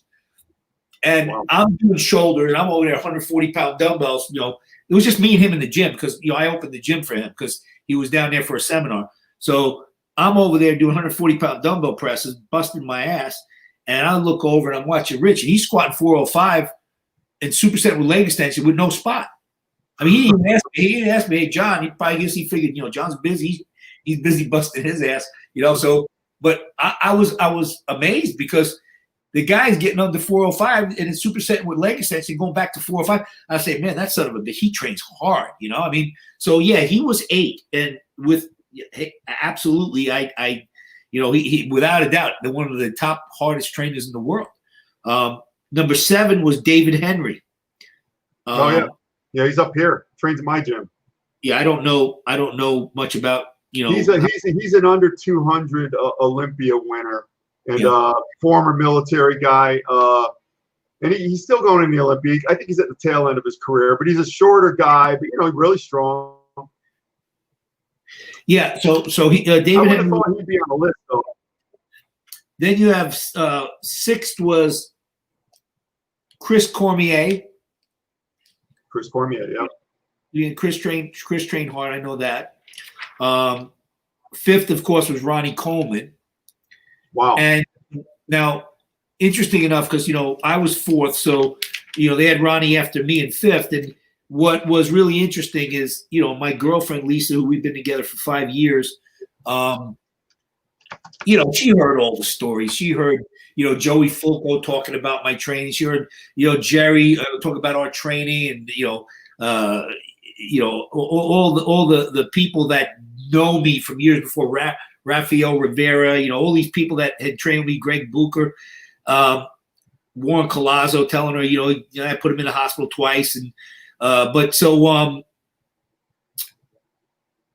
Lisa didn't really understand it until she watched the special on Ronnie Coleman. And when she watched the special, Netflix, Ronnie Coleman, the King, yeah. I said, oh yeah, they got a special Ronnie Coleman. Oh, she goes, you know, I'd love to watch that with you. You know, I said, okay, I haven't seen it.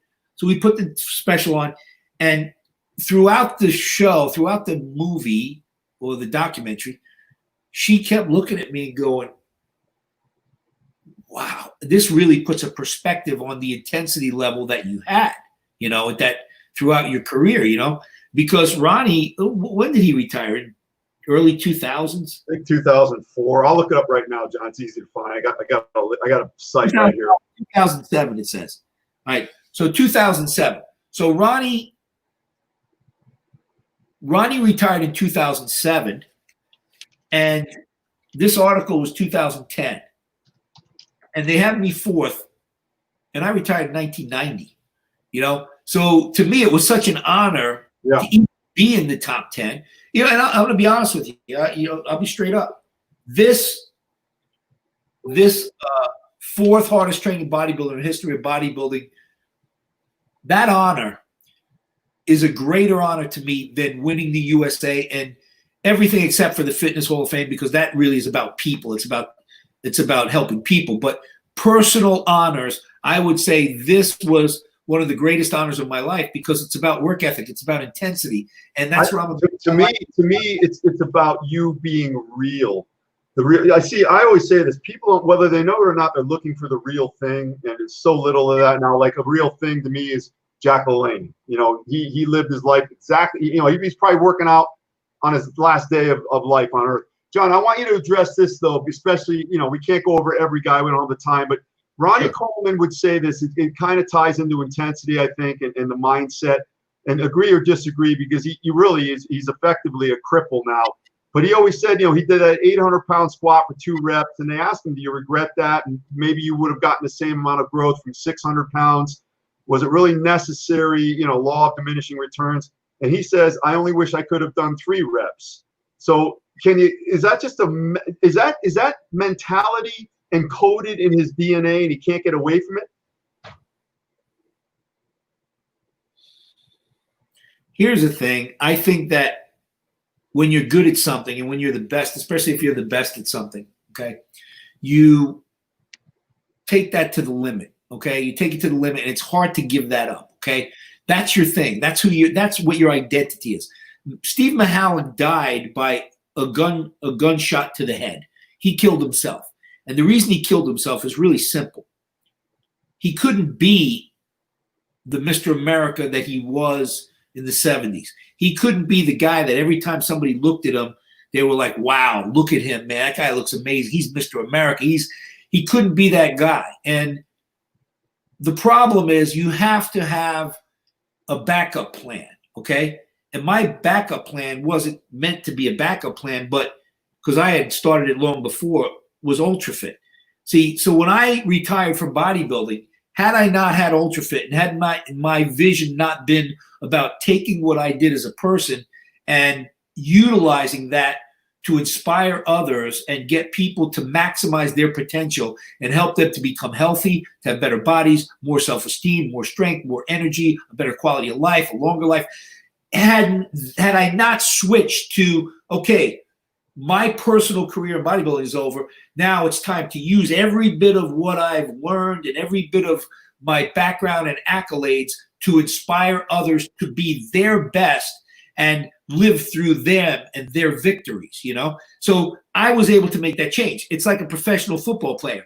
How do you go from being Peyton Manning and walking out on a field and have 70,000 people just praise you and you're the greatest and that's your thing. You're the best at what you do and they're there to see you. How do you walk away from that and now the crowd stops cheering? If you don't have a backup plan, that's why a lot of them become commentators and they still become involved somehow. But if you have no backup plan to be able to fulfill your passion and change that passion, if my passion was only about John Defendis being a great bodybuilder, I would forget about it. I'd probably die in the gym training. I mean, I still go in there and I still train every day, and I've been training twice a day, as you probably see from my Facebook page. Oh, yeah. And I still bust my butt, but you know what? I'm not going to die doing it like I used to because, you know, like kill myself because, number one, I can't do it at this age, at 62. I can train hard. And I still do train hard. But if you would have tried to take me through one of my old workouts, I probably would end up in the hospital with some of them that I've done or near dead, you know? So you have to make that transition. You're not going to be that guy anymore. So you have to decide what is going to fulfill my passion. my passion was always about being the best I could be, but also inspiring and helping others. When I could no longer be better than that John Defendis that stood on that stage, I had to parlay all of that passion into, I'm going to make others great. I'm going to help others be great, maximize their potential, show them the way, inspire them, and do everything I can. Now, some people don't understand that. I'll post pictures of me training now, show, hey, I'm still in the game, to try to inspire them. Or I'll post pictures of me, from years ago to show them, look, not only did I do this, but you can do this too. You can be a great champion if this is what you want, and that's my message to people. Unfortunately, some people take it as, who does this guy think he is, posting pictures of himself? Why he must think he's all that. You know what? I don't. What I think is, I came from this kid that lost 9 contests, got my ass blown off the stage, was humiliated, and I utilized those lessons to be better and learn more and utilize that knowledge and put the effort in and the time in to accomplish my goal. And my message is, you could also do it, because I was a loser. I was the guy that got my ass beat so many times, and I decided I wasn't going to be a loser anymore. And I did what I had. This is the effect you have on people. David Palmer, one of my great members for a long time, he says, John is awesome. Just listening to him makes me want to go to the gym and push my limits. A true inspiration. How's that make you feel, John, when you hear that from people?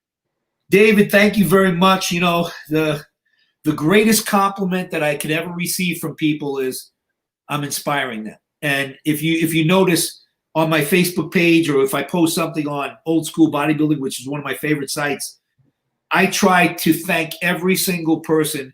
And when I see you've inspired me, or your pictures inspire me, or your posts inspire me, I always put a heart on it, and I say thank you so much, because to me, you inspire me is 10 times better than, wow, you're a great bodybuilder, or you're a legend.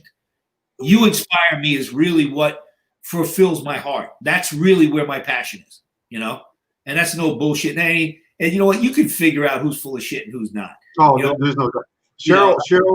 Cheryl makes a good point. John is still, and I'll tell you why I agree. John is still and always helped others. He has always been able to help. Look at all the time he gives us here, everybody. I mean, he's an icon in bodybuilding. He's a wealth of information. He can charge tens of thousands of dollars for the information he disseminates. So he's the real thing, and he's here now. John, go over the rest of that list. Who are the guys ahead of you, who are actually ahead of you on that list? Okay. Yeah. Okay. So I was 4th, and then you have 3rd is Branch Warren. Okay. And I've watched some videos on Branch Warren, and granted, the guy trains hard. I'm not inspired by people that throw weights and curse and scream and yell. I came from a different school than Branch Warren, but I respect him as a bodybuilder, respect him that he trains hard, but I just don't. I think the theatrics, it's not necessary, but I guess it's all about Instagram likes, I guess. I don't know. It's kind of a today thing to do, I guess. I didn't, screaming and yelling, and matter of fact, I'll be honest with you, we trained so damn hard that I was taught that if you even yell, that the energy you're expending is taking away from your energy you're utilizing for the set. And that's how I grew up with it. Hey, man, you know what? If you got to scream and yell, you're using energy that you don't need to be using. That's got to go into the set, because throwing stuff. Hey, you know what? Not only could you not throw stuff in Mahalik's gym, but I promise you, and anybody that trained in Mahalik's gym, and there's a lot of them that listen to us, and follow me on my page and follow you, guys like Joe Palumbo, guys like Jerry Scalise.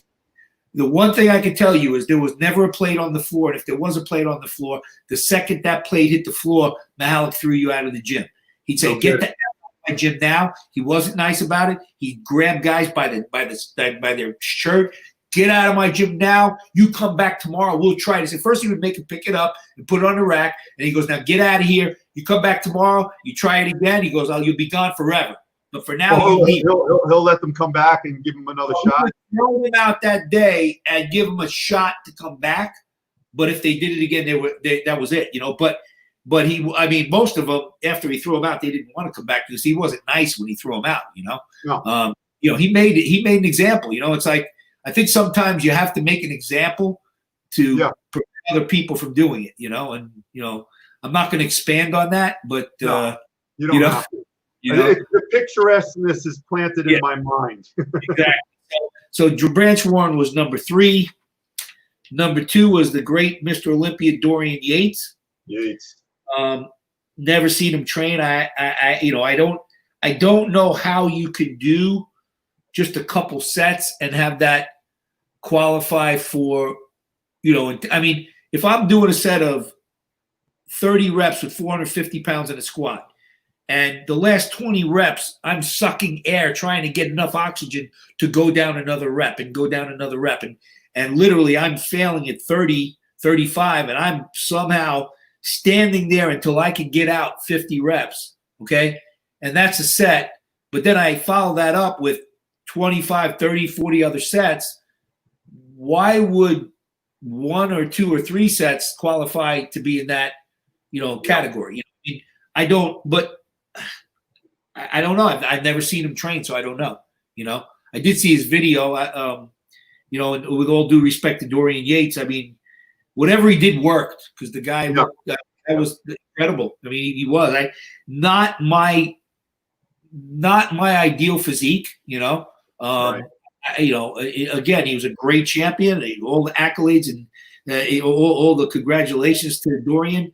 But it just wasn't my idea. Neither was Mentor's. I mean, I liked the Samir Bannout, Frank Zane, Samir Bannout, Arnold. I liked beautiful shape, and you see that it just that when it started to get into the John, I think you and I have discussed this in one of our. I've had you on quite a few times now.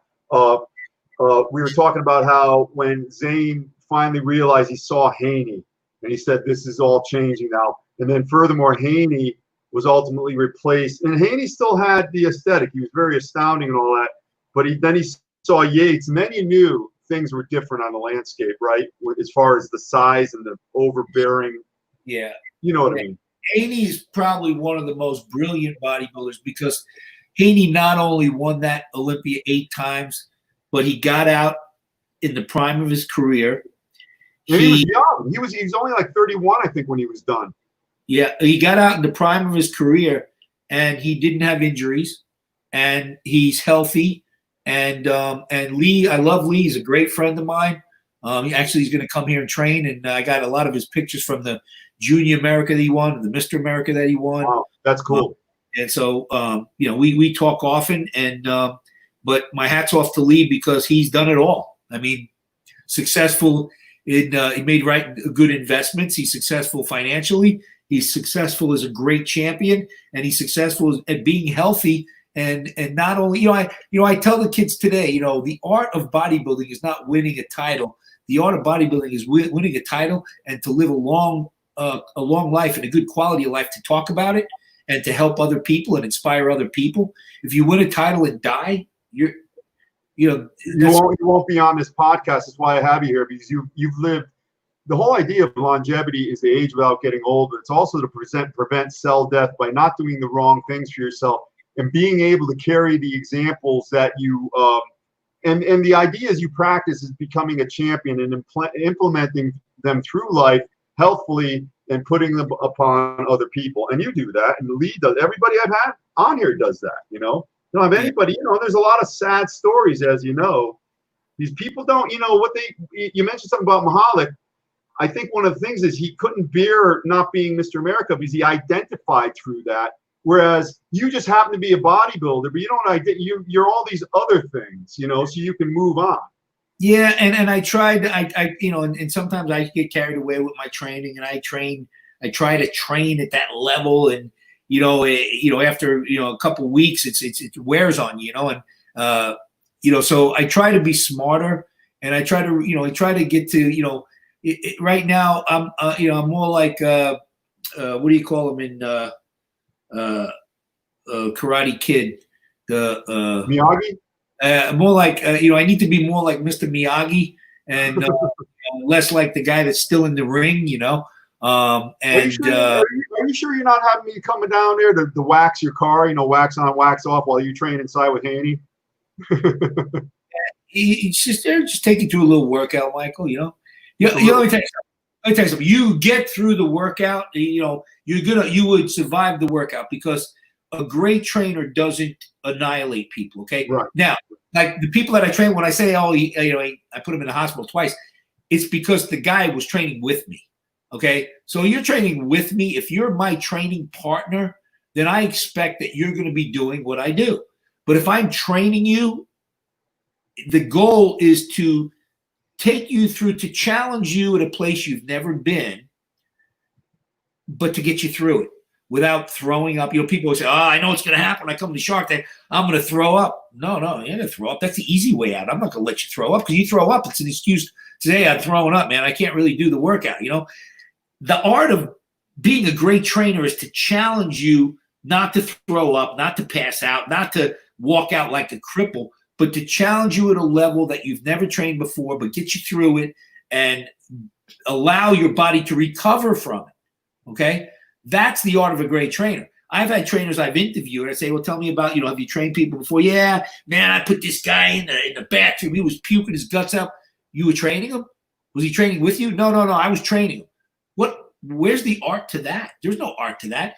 I can tell you, that means if I'm not training with you, Michael, I can basically tell you what to do, and you're supposed to do it. So here's what we're going to do, Michael. I'm going to have you get on a hack squat machine with a 45 on each side, and we're going to do 500 reps, okay? Okay, you're going to do 500 reps. I'm not going to do it. I'm going to count, okay? At some point between 0 and 500, you're either going to quit or you're going to pass out and throw up and pass out, okay? Because I'm asking you to do something that's not feasible, okay? So there's no art to that. There's no art to making somebody throw up. There's no art to crushing somebody in a workout if you're bringing them through that workout versus them training with you. So there's a tremendous... John, a couple of questions, and then we'll probably end at 2 hours because we got 15 minutes. I still got to go for my walk with the wife. A couple of questions. Les Palmer asks, what about Lou Ferrigno? But Lance has a good question here. John, do you agree that maybe the reason Mensah and probably even Yates seemed to lack those intricate details in their physique, the deep separation, muscle tie-ins, was because of the fact they only did a few exercises and low sets? Some say that's all diet, but Arnold said Mensah lacked polish because of his training. Do you agree? Absolutely, 100%. And I'll tell you why. If I'm training a body part, I want to break that body part up into parts, okay? So if I'm training shoulders, I want to work, the anterior delt, the medial delt, the rear delt. I don't do traps, and when I train people, I don't train their traps, because when you do enough lateral movements, when you do enough medial delt, okay, if I'm doing dumbbell laterals, machine laterals, cable laterals, at some point when my side delt fail, I'm going to do this, okay? When you're coming up, you're working traps, okay? Now, if I wanted big traps, I'd work traps. But which would you rather look? Look at my physique, and I'm like this, okay? Okay, so you want wide shoulders and roundness to the shoulder, okay? What do you want? Do you want this look, or do you want this look? Okay? So if I'm sitting here like this, so Michael, I call it the football player body, okay? I didn't want the football play. I didn't want this. I wanted this. I wanted, and my left shoulder, I had a shoulder replacement on that left shoulder last year. So, it's bothersome because I don't have the width on that left shoulder that I did. But I'd rather have that slope going down like this than this. I don't want the big neck, big trap look, okay? Now, I have traps. If I hit a most muscular, you see my most musculars, I got traps, but I don't want overdeveloped traps. So I don't need to focus on traps. Now, I'm looking at a picture of Dorian right here, and here he is doing heavy shrugs. Okay. All right. Now that's the type of physique you got to look at the exercise. So if you're doing, let's say Dorian's doing 3 sets of body part, which he says, he did 3 working sets. It was like a very something small. That effect. He wouldn't go any more than 30 or 40 minutes. That was it. Okay. So he's warm-up sets and then 3 working sets for the body part, okay? So how do I significantly train for shape and really everything that I want in the physique? How do I train my front delt, my side delt, my rear delt, and really maximize my workouts with 3 sets, Okay. I don't believe it can be done. I don't. I mean, I think that your physique is gonna you're gonna sacrifice that beautiful shape. You know, you look at Arnold, high volume. You know, even Samir did fairly high volume. I trained with Samir once.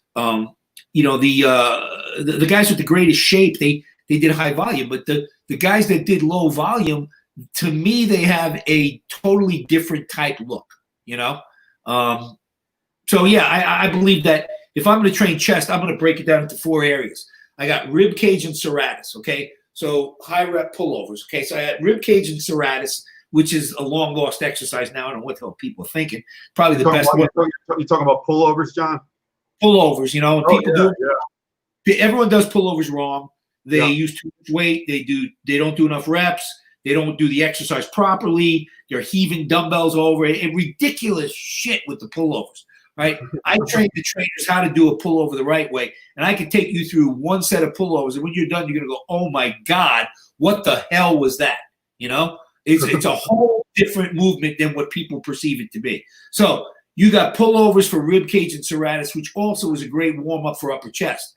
You have the priority of your chest, which is upper chest. Okay? Everybody's busy doing bench press, doing flat flies, doing pec deck, doing cables. Great. You're going to build your chest out this way.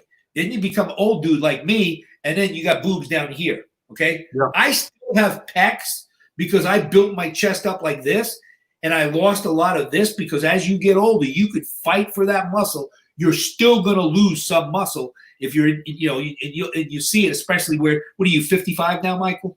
56. 56. And you'll see in the coming years, you'll fight to keep muscle in certain areas. But the upper chest, it's a late your upper chest is a late bloomer as a teenager, and my upper chest was not insignificant when I was a teenager, and then it didn't really grow until I was in my late teens, early 20s, but I did so much upper chest work, heavy inclines, incline dumbbell presses, incline flies, incline cable flies, presses to the neck. I killed upper chest, still do. My 90% of my chest workout today is upper chest, you know. Wow. But so you got, you know, rib cage and serratus, you got upper chest, you got middle, and you got lower. Well, if you got 4 areas to your chest, how are you going to do that with 3 sets? Yeah. It's not going to happen. I think that kind of accentuates what Lance was intimating or implying, that, you know, they didn't really have the tie-ins and the separation, you know, because of that, I think, you know. Yeah. Hey, John, what about number 2 and number 1 on your list? Number 2 was Dorian. Oh, Dorian. And number 1 is? And number 1 is the great Tom Platz. Probably the most inspiring bodybuilder, one of the most intelligent bodybuilders, the hardest training bodybuilder. You know, it's funny because I watched Platz train, and I watched him do a set of seated cable rows. I think the set started at like 10 a.m. and finished at 11 p.m. I mean, obviously I'm exaggerating, but the guy didn't stop. You know, Tom.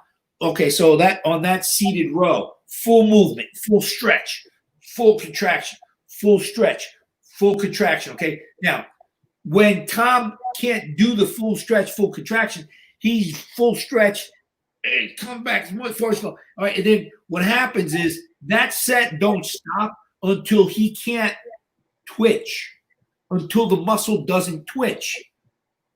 That's mind-boggling, right? So I said to him, I watched him do back that day, and I said afterwards, I said, Tom, how many sets did you do? He goes, 16. I go, what you did was insane. I go, I watched that whole workout. I said that was unbelievable. Just mind-boggling. And he said, John, you know what? Me and you train the same. I said, what do you mean? He goes, well, I go to absolute complete muscle failure where the muscle doesn't twitch. You go to complete failure, but you don't go through to the point where the muscle doesn't twitch. So your 40 sets are basically doing the same thing that my 16 sets are doing. Wow. So he said, you know, so you could train like you train where you're going to failure, but you're not going till complete failure where the muscle can't move that weight at all. but you're busting your ass doing 40 sets. Both ways work. You know, it depends on which method you want, you know? John, I used to read about, well, both of you guys in the magazines. I already outlined how you lit a fire under my ass. I saw you winning the men's and the teens open when I was, I don't know, I guess I was 13 and you were 19 or whatever it was. I was like, geez, that's what I got to do to be a good teenager. But I used to read about Peter Siegel was the hypnotist back in the 70s who would hypnotize, you know, Grimkowski, and Platz was a big, I don't like to use the word believe, but he was a big believer in that. And supposedly that allowed him to go to a certain place in his mind where he didn't feel the pain. He could just keep going. Do you know anything about that, or is there any value in that? I have a magazine with a picture of Peter hypnotizing me, which they didn't. I mean, you know, it was for the magazine. They took a picture of Peter pretending to hypnotize me. Oh, really? Yeah, it was total bullshit. I mean, you know, Weider had me do it. You know, Weider had me take a picture with Peter Siegel because they were marketing Peter Siegel as that guy who's hitting, you know, the whole thing. But you know, I stood there and he was going like this, and they took the picture and they put it in the magazine, and I didn't know who he was at the time, and there was no hypnotizing. It was, you know, I mean, you know what? I don't buy into that. You know, I just don't buy into any of that bullshit. I think you either got the mindset and you create that mindset, you know, prior to your workout. I mean, if you want to believe that somebody's hypnotizing you and you truly believe it, I'm sure you could be hypnotized, you know. But for someone like myself, like I said, I grew up with champions. I grew up with people that you either want to do this shit and you're going to do it and you're going to give 100% or get the hell out, you know. And that's my attitude. That's my attitude with everybody. It's my attitude with life. If you're going to do something, do it with everything you got. And if you can't do it with everything you got, you know what? Choose something else. Because, see, passion drives intensity. You know, it's all about passion. You know, I'll tell you a real quick funny story. The pictures that you've seen that you posted today of me cycling 1,500-pound leg press with the 600-pound hack squat with the leg extension, okay? I'll never forget that workout. That's the last time I trained at that intensity level. And that was 2005. I was 47 years old. Now you got a 40 that wasn't at 30. That was at 47. And so those pictures were taken when I was 47. Now, I had a Walkman on, okay? I had a Walkman belt, you know, with the Walkman around my waist. Yep, right. Okay? All right, with a DVD in it, okay? And I did that workout as I squatted these hard sets of squats. Then I did the leg press, hack squat, leg extension, 5 cycles there. Then I did lunges. Then I did hamstrings. So I do all this, okay? I finished the workout, and there's 3 dudes that were in the gym, and they're pretty jacked up. They're, you know, pretty, you know, fairly big, you know. And so I finished the workout, and the 3 guys come walking over, and they go, "Excuse me, Mr. Defendis." They turn around, and they go, "Dude, what the fuck was that?" Go, "What do you mean?" They go, "Dude, I've never seen anyone do that ever. It makes us not want to even try to train. Why do you do that?" It's like, is that what we got to do? You know, it's like, you know, watching me handle that weight and go nonstop, no rest. And I said, "Oh, well, thanks, guys." I said, "But, you know, I learned how to train really hard at a very young age, and I've maintained that, you know." And so they said, "Well, there's one thing we got to know. Dude, we got to know one thing." And I'm thinking, they're going to ask me a question about training. And I said, "What's that? Well, how can I help you?" They said, "What's in the Walkman?" What's what? "What's in the Walkman?" Oh. "What's in the Walkman?" I said, "What do you mean?" They said, "Man, what's that, Metallica? You know, Def Leppard? What are you listening to?" Right? And I said, "It's not important." So they go, "No, dude, man, you got to tell us. You got it, man. We want to know because, man, we never seen anybody train like that. What is it? Is it Metallica? Is it Def Leppard? What is it?" So I took the belt and I snapped the belt off and I handed it to him. So he took the Walkman, he opens it up, pops the thing, and he goes, "Kelly fucking Clarksman? Are you kidding me? Kelly Clarksman, right? How the hell did you train? How? This is bullshit. This is mislabeled. This is not Kelly Clarkson. This is not Kelly Clarkson. This is no way Kelly Clarkson. I go, dude, I took the earplugs. I stuck it in his ear. I go, try it out. He goes, holy shit. He goes, you got to be kidding me, man. How do you train to Kelly Clarkson and do that? So I said, it's simple. And I can tell you this is so important. After Kelly Clarkson won American Idol, she went on tour. And I happened to get a front row seat to one of her concerts in actually Boca Raton, Florida. And I sat there. She came out on stage, and she was in good shape. She wasn't overweight or nothing. She was in good shape, and she was on her game. She was at that point in her career where she had so much passion, and she came out on stage with this passion, and she poured that passion out, and I felt every bit of that passion. And that's what it's about. It's about passion. See, and every time I would listen to Kelly Clarkson, that CD, all I feel is passion, her passion, or, you know, when I trained Calvin Klein, or when I trained with years ago, I trained with the great gymnast, Kurt Thomas. I don't know if you remember. Wow. Yeah. I trained with Kurt Thomas. Kurt Thomas had a camp, a gymnastic camp. And I went to the gymnastic camp with my wife. My wife at the time was one of Kurt Thomas's coaches. And so I met Kurt Thomas. And here's this little guy. Kurt Thomas is a little guy, you know. And I said, man, I want to train with you, man. So he was excited to train with me, you know, because I, been in magazines and stuff. So we trained together. And I trained so hard.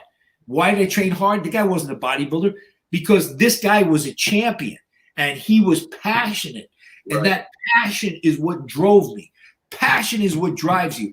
If you don't have passion, you will not succeed. You got to be passionate about what you're talking about what you live, what you breathe, what you aspire to be. That passion is going to drive your intensity. That intensity is going to give you power. That power is going to catapult you to greatness. John, I feel like talking to you, I feel like training right now, and most people don't do that for me. You've inspired so many positive comments. We're at the end here. I've got my 4 questions for you, which we always have questions at the end. So whatever comes to mind. Number 1, who trains harder, men or women? Depends on the person. My girlfriend Lisa, she's a shark, man. She trains hard. She could train hard, but she was an athlete her whole life. So, it depends on the person. I think that's more mental than it is, because it doesn't come down to weight. It comes down to effort. It doesn't come down. Somebody could lift a lot of weight, but they don't put a lot of effort into it, where somebody else has that passion, and that passion drives that intensity, and they're willing to commit and do whatever needs to be done. So, yeah, I think both, men and women, women, you get a tough woman, and there's a lot of really tough women out there. Mary Jarumbo. I mean, yeah, Mary. Mary. She's not to be trifled with. Mary wants to come train with me. She's said it several times. Number 2, Bill Pearl, since you mentioned him. A great man of integrity, great knowledge, great integrity. I have a lot of respect for Bill. Really incredible amount of respect for him. Done a lot for the sport outside of just winning titles. Oh, yeah. Number 3, Nautilus or free weights? There was an article written in Muscle and Fitness several years ago, and let me find it real quick because I have it in my phone. I saved it, and it basically is talking about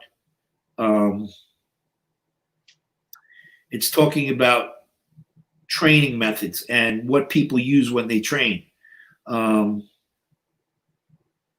I got it right here. Hold on just one second. I want to thank everybody for being here tonight. Tomorrow night we have Dave Spector, one of John's good friends, and he's one of the icons from the 70s, and he's now one of the top indoor rowing champions. He's going for the World Championships at 65, so you want to talk about longevity. He'll be here tomorrow night. I've got Kenny Wallach on Friday. I've got George Betancourt on Monday. I've got Chef Andre Rush on Tuesday. He's the White House chef, and he has possibly the biggest arms in the world. Really interesting guy. And we've got attorney Rick Collins next Thursday. I don't want to call him a steroid lawyer. He's more than that. But if you ever have any, well, he's a lawyer for the supplement companies. If you run into any type of loggerheads with steroids or using steroids or getting caught, or everything is so murky on that. He's your guy. Got a lot of other people coming up, but things are going really well. So I can't find it, but what it was it talked about training, and it said so and so like Nautilus, so and so like free weights, so and so like machines. So John Defendis uses whatever he can get his hands on in the gym, and that's pretty much me. I use everything. I use dumbbells, I use Nautilus, I use machines, I use cables. And quite honestly, we've created several things that are just from being intuitive and being able to put something together that works that other people don't do. And as long as you could activate the target, right? You're getting that effort on that target. That's the key. Yeah. John, the last question for the night is perhaps the most dicey. Be careful. Number 4, birds or koi fish? Well, I think before I answer that, I need to bring my friend out so I could, at least have him say hello. Hey, listen, Joey Foco had his famous daughter from The Voice actually sing a song on the podcast. So I think you ought to do that.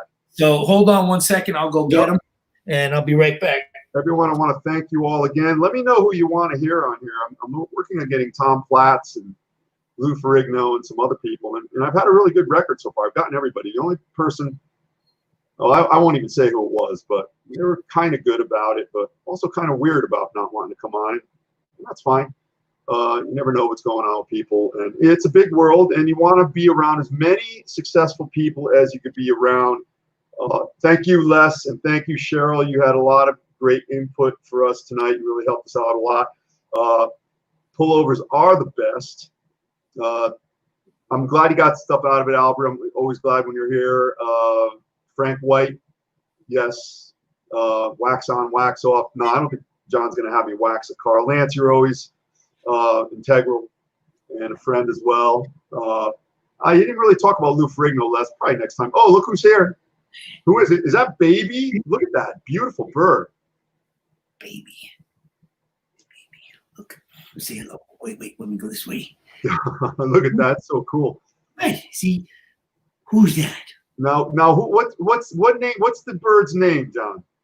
His name's Baby. And how old is he? How long have you had him since he was brand new, Baby? 6 months old. 6 months old. And you had him how long? Like 20 years, right? 23 now. He was 23 2 months ago. Wow. What? Can he talk? Can he say anything? He says, hello, where's Johnny? How you doing? I love you. But he says it when he wants to. He's got a mind of his own. Huh. And you've got like 4 different really expensive, ornate cages for the bird in the house, right? Yeah. Actually, one of them's right here. You can see it. Wow. Look at that. Yeah. I would have stayed in that when I was homeless. If I screw up with the knees, I might have to stay in there now. Who knows? Get the boot. Yeah, he's a trip though, huh? What are you doing? What a beautiful bird. What does he? Hey, John, what does he eat? He eats whatever I eat. He's on UltraFit. Good. He eats egg whites, chicken. He loves chicken, which I call him Dalma when he's eating the chicken. Huh. Would you say does he have a personality like he? You can't even imagine. You can't even imagine. Yeah, he sleeps with me at night like this. Wow, that's great. Yeah, so the fish. He's watching you on the screen. He's trying to figure it all out. He's going, "Who is that? And what is he doing?" Hopefully, he doesn't get sick. Starting to feel a little nauseous. You read the book, hi, baby. Yeah, say hi to him. Hi, baby. Hi, baby. Hi, baby. Who's that? He's looking at me like, "Who's that? Who's that? Who is that? Who is that?" Looks like he's smiling. He read part of your book. He's in the 3rd chapter right now. Oh my God! Don't let him be unduly influenced. So the birds, the fish too, John. I mean, those are koi fish, right out in the pond. Beautiful. Your landscaping is among the nicest I've ever seen, by the way. Thank you. Yeah, I designed everything, and I had somebody build it years ago. And the koi fish, I've gone through a few. I mean, I've had some accidents with. I had a guy take care of the koi pond. He killed my fish. I had a landscaper kill my fish. By putting stuff in there, and so I've had a few. And it's like losing family members. The fish become family members. But this is the guy right here. This guy, he's my life. I have my whole alarm system is set up. I have cameras everywhere to protect him.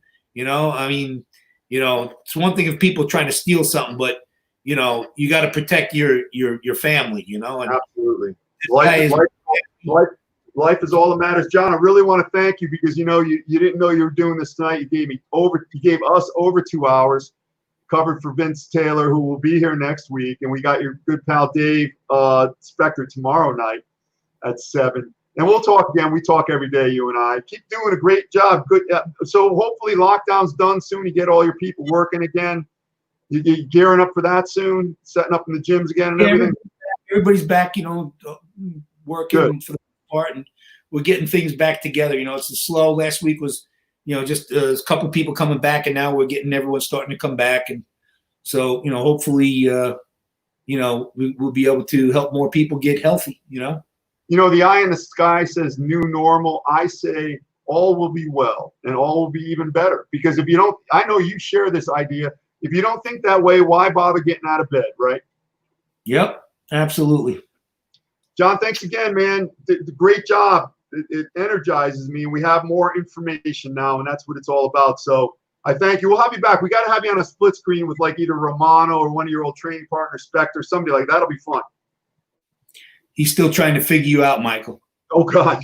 He's looking at me going, I still don't get who is that guy. Listen, John, I recommend the bird. So the bird does not have nightmares about me. To get into REM sleep in the first 2 hours, a little bit of green tea, speak a little mantra, body position on the back, no electronics in the bed, and he should forget about me completely within an hour or so.